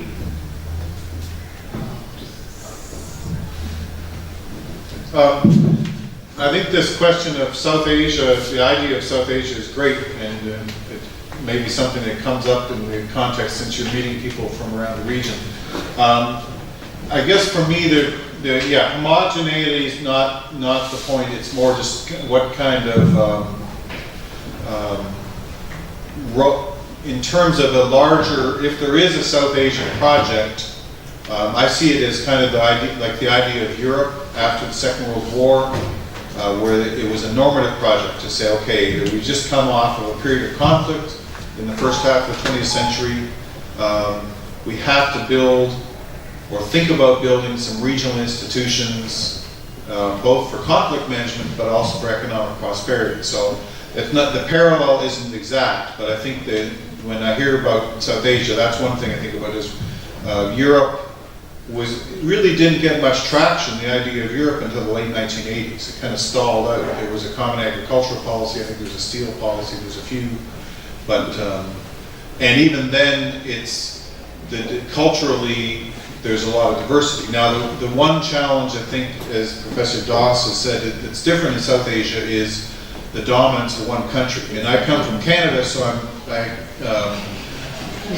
thinking about that's central to Canadian policy and identity is how do you maintain a cultural and communication and policy and economic space next to the world's largest economy, and so there's a number of ways that they've tried to both be open to ideas from the United States but also protect or provide the basis for Canadian broadcasters, Canadian filmmakers, music producers, and so that's, I think, one of the challenges of South Asia is that if integration is just a way to open up media investment in media markets or other types of markets from the largest economy, then it's not going to be.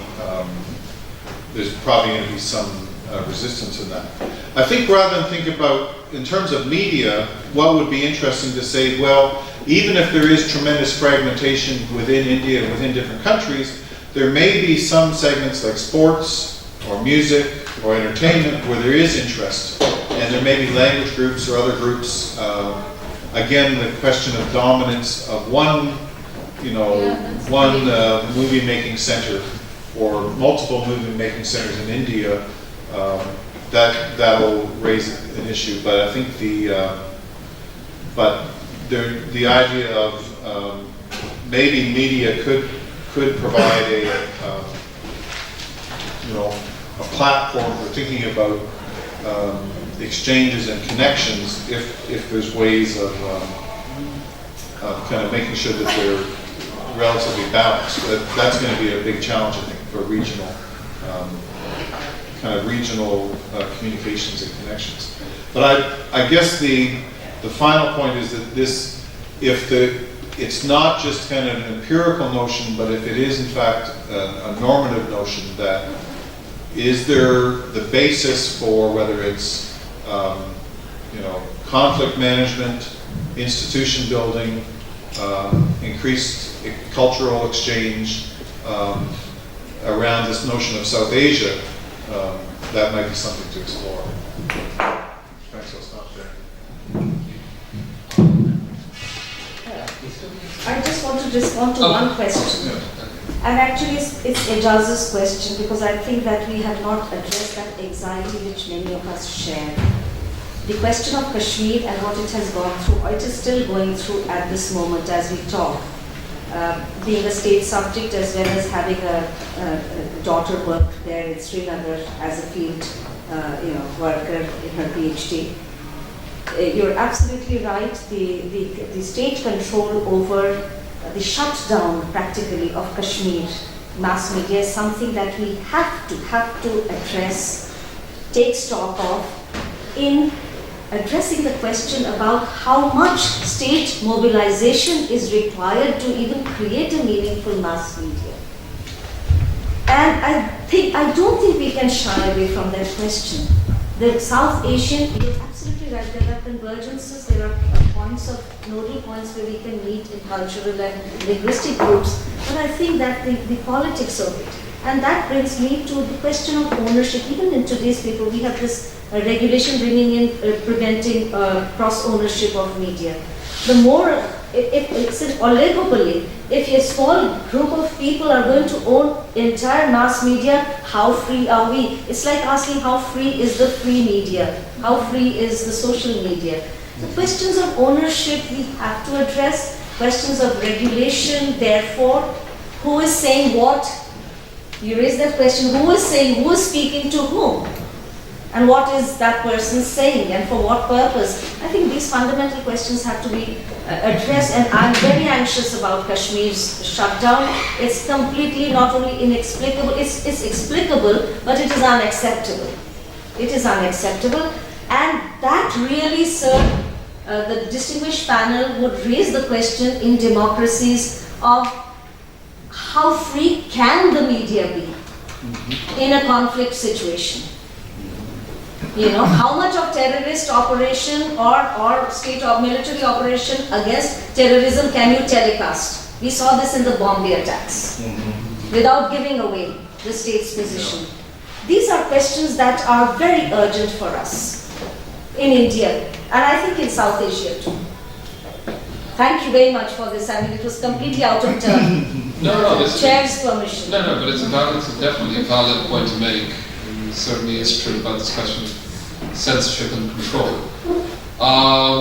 Okay, now we have 3 questions lined up, so we'll be in the next round because the other 3 raised their hand, but I've been name noted. So you Red Skull, Dave, and Lafiz. Could you just introduce yourself before the mic? Just introduce yourself and where you're from. The questions directed to.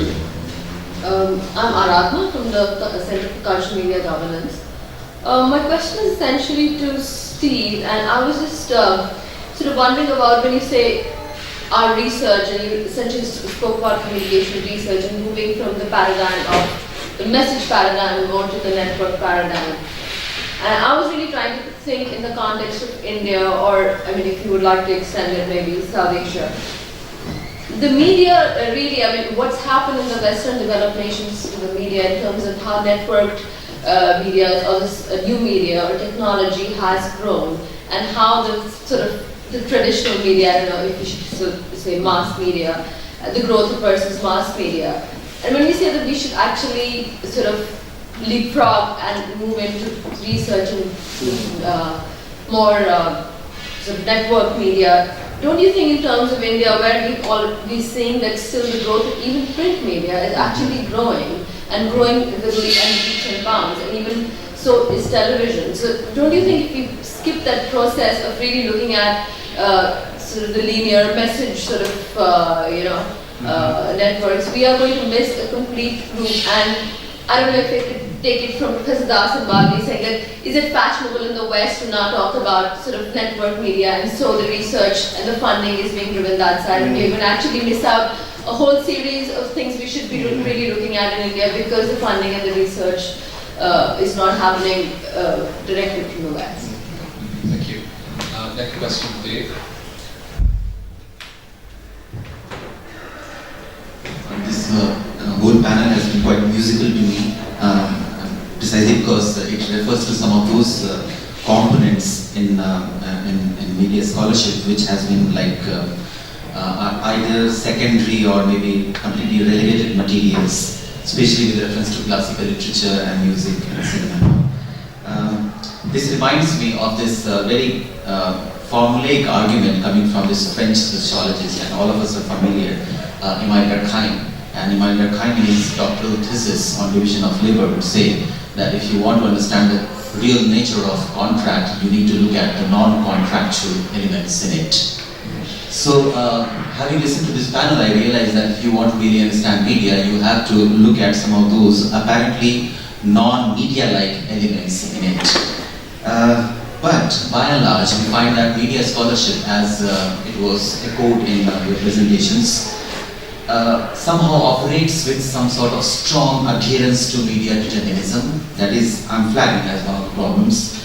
And thereby, precisely because of that media determinism, it amounts to some kind of disembodied clinical analysis of whatever you consider mediated reality. It becomes extremely non-cultural.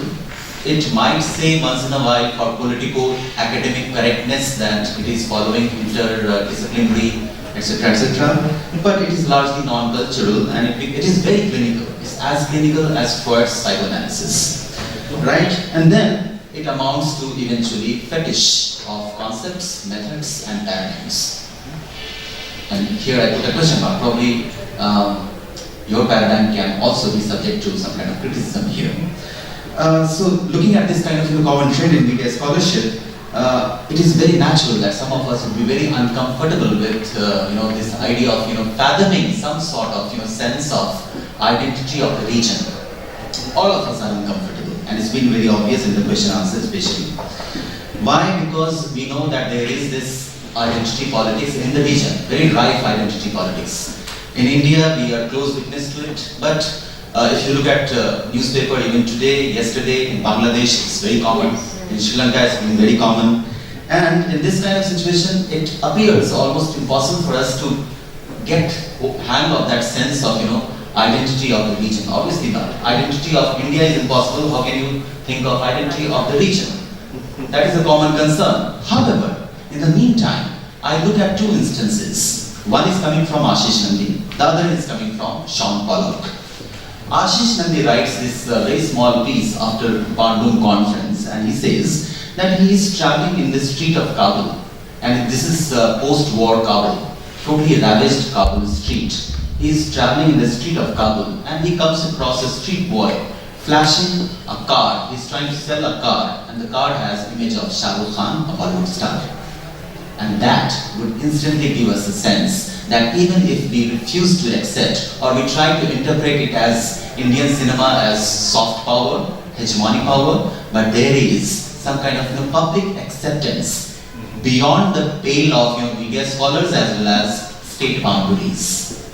Alright, political scientists as well as media scholars. There is that sense which is a kind of challenge to us.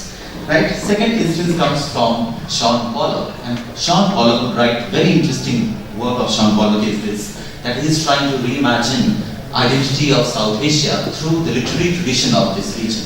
And he would say that we have debunked the category of the linguistic tradition of Sanskrit, Persian, precisely because we thought we attached it with certain kind of identity, and we thought that Sanskrit is the job of Brahmins, and it represents Brahmanism, and therefore it should be debunked. However, we, in the meantime, also debunked a systematic knowledge production.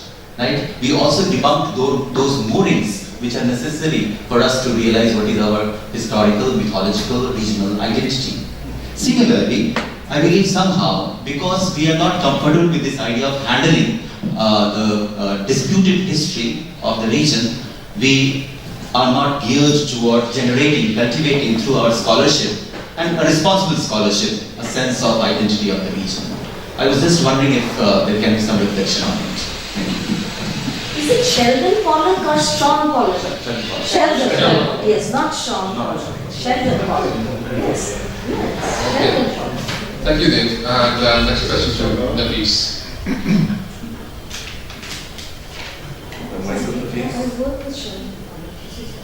Hello, myself Nikhil, I'm a student of sociology. So my question is, I just wanted to know that in the time when everything is corporate world is there, and the bottom line is whose profit. So in this time, can we talk about ethics in the media? And because I have an example, 10 years back I was in Meerut, and I saw that there was there was some disease in the buffaloes, and they have been given some medicine to kill them by the local authorities, and they were being buried. And I was also present there, and the photos were there, and paper magazines, and everybody was there to look at what has happened. The very next day, the same pictures were on the Facebook, and with the banner that, is it India where cows are being hunted? And are we Hindus that we are sitting idle of doing nothing? And is it a situation of Pakistan? That kind of, and thousands of likes and hundreds of comments were there. So I think that this is also part of media.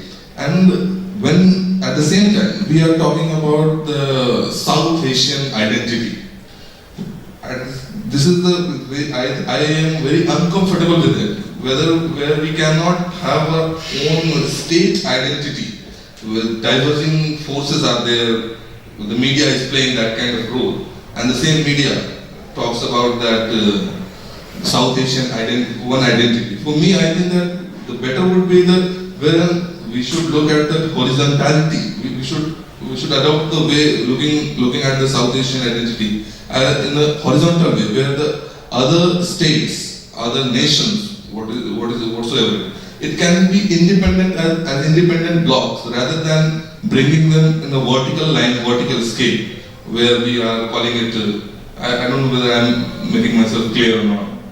So it's rather adopting the vertical line, we should go for the horizontal, and the same that ethics question, the question of ethics in media. Thank you.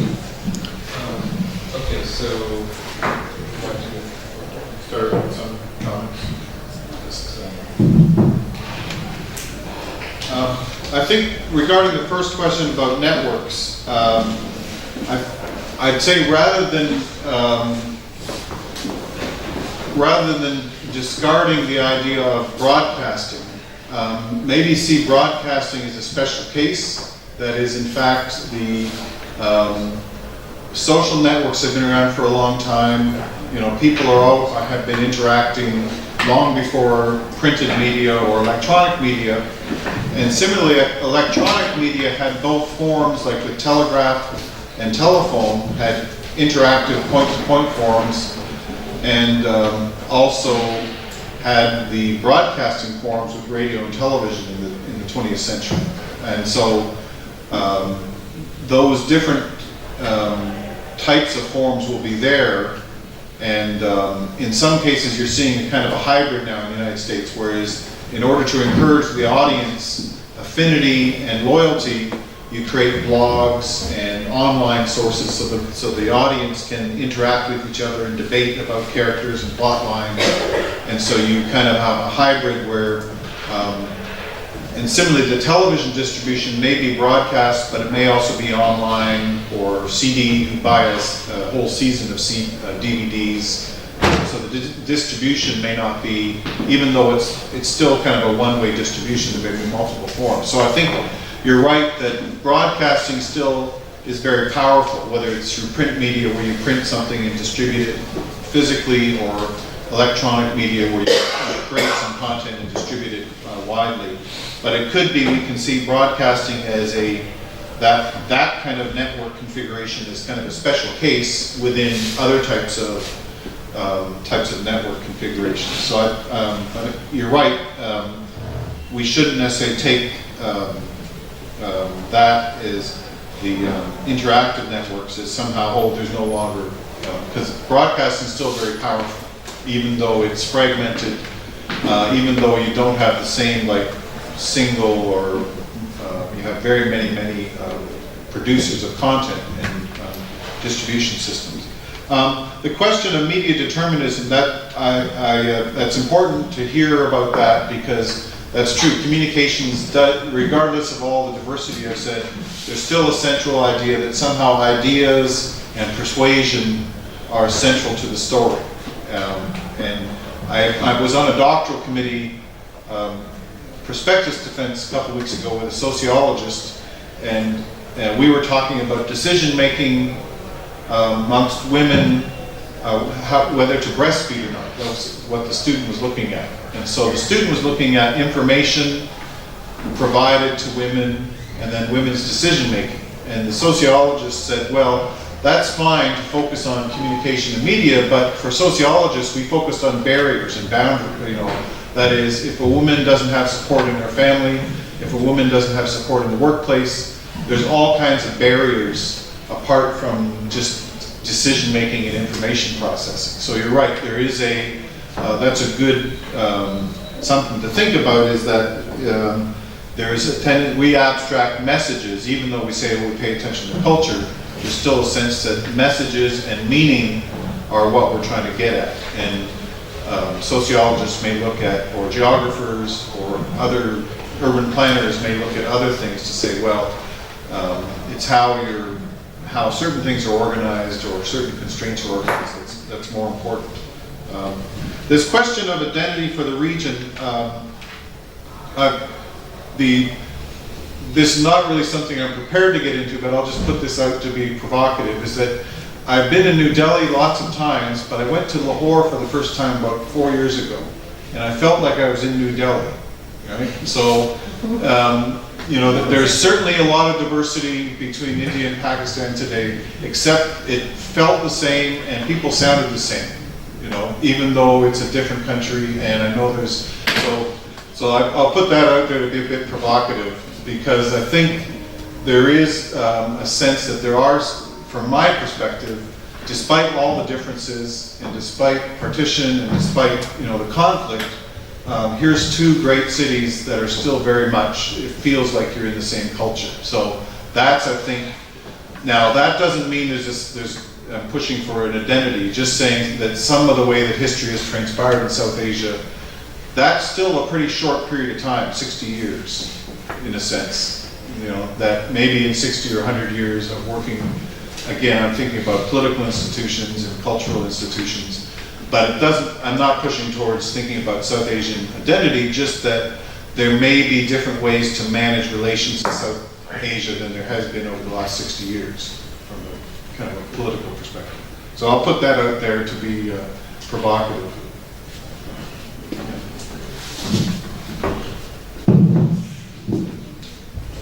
I think just quickly I'll make a few observations. One is about the idea of network.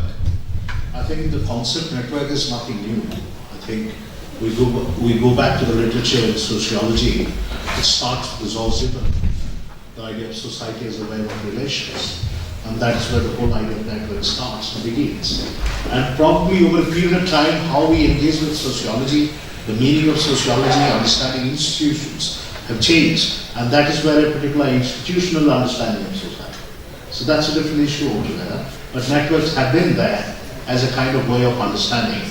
And even scholars have been studying as a movement, like Alan Turing and others. So sociology is a social movement. So the question is, from what angle, what perspective you would like to engage with the question.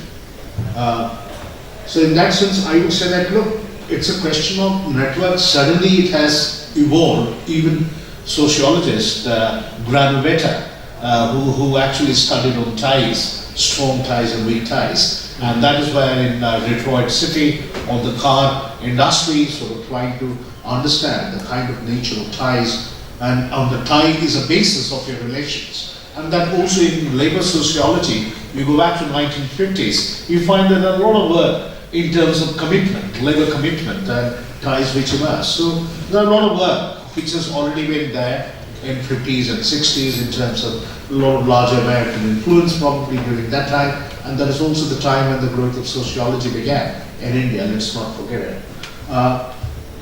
As regard the question of when we locate the idea of media studies, before it is having a sense of a disciplinarity, it began with a kind of an interdisciplinarity. That's one of the major queries. I would like to submit by saying that media studies probably began with a sense of interdisciplinarity as a program. So I was just trying to say that you look at the contributions by sociologists, economists, law, they all contributed.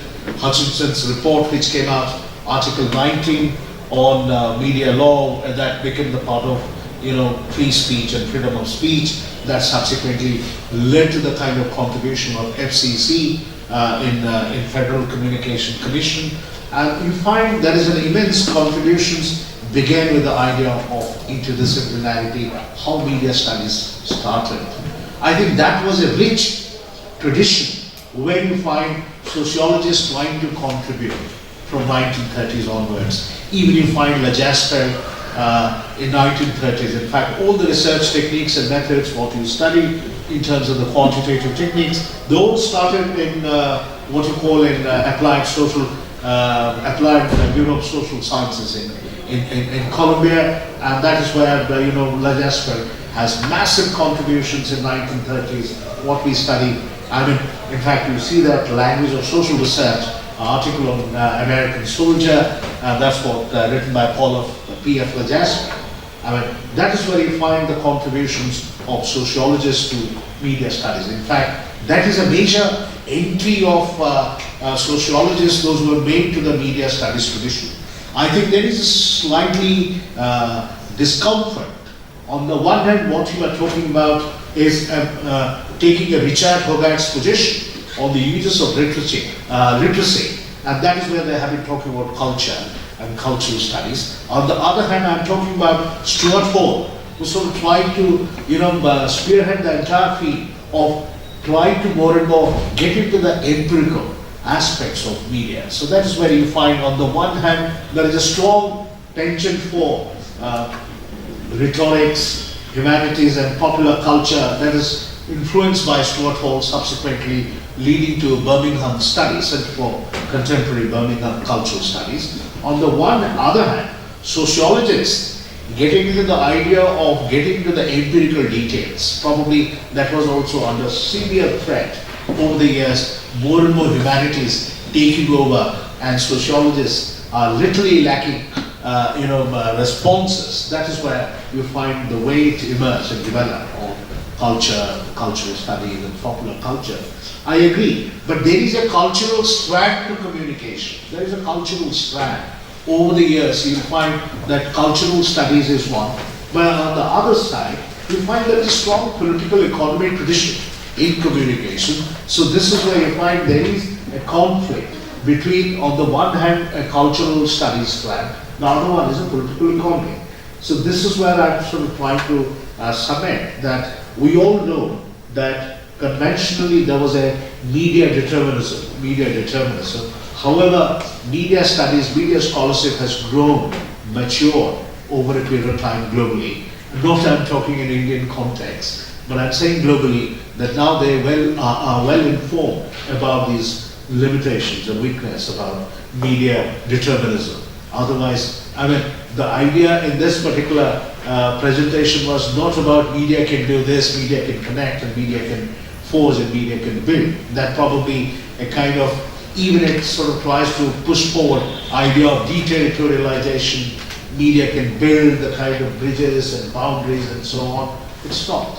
I think there are something more serious, whether it's a society, a social structure, culture, history, which are much more important to this. I didn't address the issue of media ethics. The question of ethics, I think, is important because it does connect with the role of media in society and media in politics. And it's also an area where somehow professional practice has to be connected to professional standards. And sometimes this has been done through, self-regulation, through education, where if you're going to be a lawyer or an architect or a doctor or a journalist, you say, I'm going to also commit to a certain level of performance. And I think maybe those standards, maybe journalism, because it's more open, there's no specific credentialing like there is with regard to, like if you're a lawyer, you have to get certain credentials to stand before the court, and you could lose those credentials if it was found you didn't perform a certain level of ethical care for your client. You don't have that with journalists in terms of that, but you maybe just have normative statements about what a high standard or a high professional standard is. So it's a challenge because we really do look to journalists to tell us, what's going on, what's the truth, what's happening in institutions that otherwise we wouldn't have the resources to find out on our own. Thank you. We have to wrap up the session very quickly, so we have time for one last question. Actually, raise his hand, or would you have to? Fine, if she asks, but I don't know. Okay. Thank you. Shall we put the point? Yes. Take both, actually. Very short, very precise. My question is precisely directed to Biswajit sir.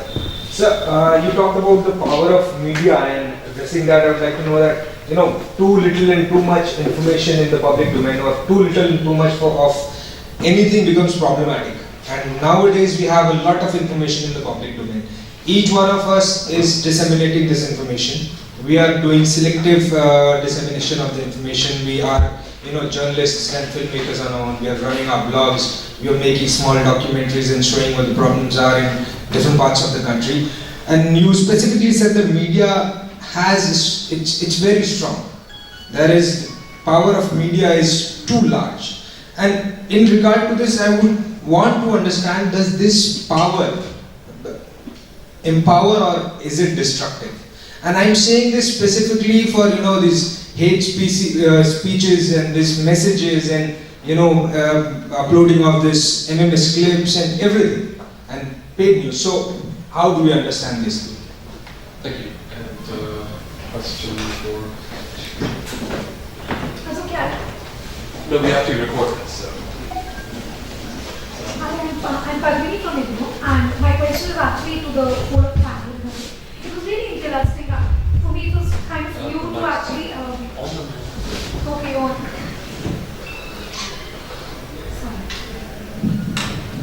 So, on one side, I would like to thank the panel that actually threw some interesting things upon the South Asian identity, and there were questions like, can there be uniform identity? Do we need it? Can we have it or not? So, on one side, when there can or should not be, whatever the debate, the uniform identity, what I look at it as a media person is that there is also a very diverse kind of an identity within South Asia, within every sector of South Asia as it is.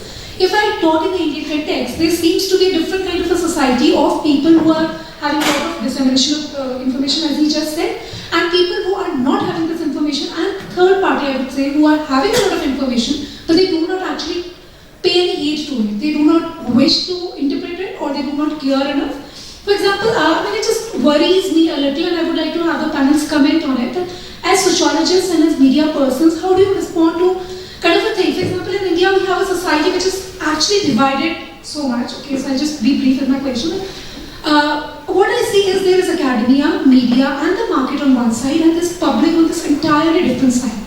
With the newspaper industry, the TV industry, the radio industry, or the advertising industry, all of them coming in, still the people who don't respond to it. For example, Sir just said that when we talk of radio, community radio, the sense of community has sort of gone out of it, and it sort of becomes fancy to talk of the community radio per se. So now my worry on what I actually want to know is that there is a whole sort of media in a state which together tells the public you have to have pulse polio drops, and there's a public which doesn't respond to it. There's a whole media in a state together which again tells go and vote, and there's a public which doesn't want to respond to it again. So to that section of society, after all these great academic deliberations, how do we reach, or doesn't it worry the sociologists as much maybe it should worry the media people as well? So just to comment on that. Thanks. Thank you. Could I just propose on the panel to have short responses? Go ahead, I don't... Just quickly, I would like to respond. One is about I think the notion of our understanding of media is probably very, very ancient. What the way I see the understanding about media. Media used to be started with a kind of a democratic politics where media mediated between state and civil society. Over the last 60 years, there is a remarkable shift. Now media has got out of that whole cliche between state and civil society. Now state mediates between media and civil society. So this is a major shift. Now we live in a time where we moved from media scarcity to media abundance. We live in a time when we moved from media scarcity to abundance. So this is where the notion of information's explosion and informations, what you find is that we are more having information. So today we find that more and more circulation of information. But that is not knowledge. So the question is what you get, what you want, what you don't want, we should be very clear. Then secondly, regarding public, the notion of public, I think our understanding of public is very, very misconstrued. That we have been doing research on public at the moment about media and the public, because I think there is a misnomer between audience and public. Media always creates audience, not public. Let's not get into that. So the question is, who is that notion of public? That is very important. In a public as a term, when you say about public, what actually we mean by public? Is it that, because there is media always fetishizes. So that is why you are talking about audience. Now when you say public, public is something who would like to make himself or herself visible. The sense of visibility is much more important. And so this is where I think that when we say that, look, on the one side this, other side, so these are all created. This is the media which creates it. Media wants whom to show, whom not to show. So already it has constructed that. So you can't say that that is public. So that is where we need to think about it. There is a shift between audience and public. You can't say that they are public. I think public is a much more a kind of a nomadic. In a sociological literature, when it comes to media, media extremely sort of tries to target and focus it. And that what is media, what media wants to show, they become the public. Whether you go for a game show, you go for a studio-based prop shows, you find that your publics are already predefined, preset. I think that is where Bodhi writes a very interesting book on television. I think it's a very small book. I think you must read that, so you'll get to know about the intricacies of how media functions. Thank you very much. I'd like to thank our panelists, Professor Steve McDowell and Professor Biswajit for coming and sharing their thoughts and much of their thoughts based on years of research, and for also spending the time here with us at SAU. I want to thank our discussants, Professor Babli, Moitra, Saraf, and Dr. Chudamani Basant, who's just now, for discussing the two papers. I want to thank the audience for being here and for a rich session of questions and answers. We will carry on the discussion over tea and samosas just outside. Thank you. Thanks to the chair.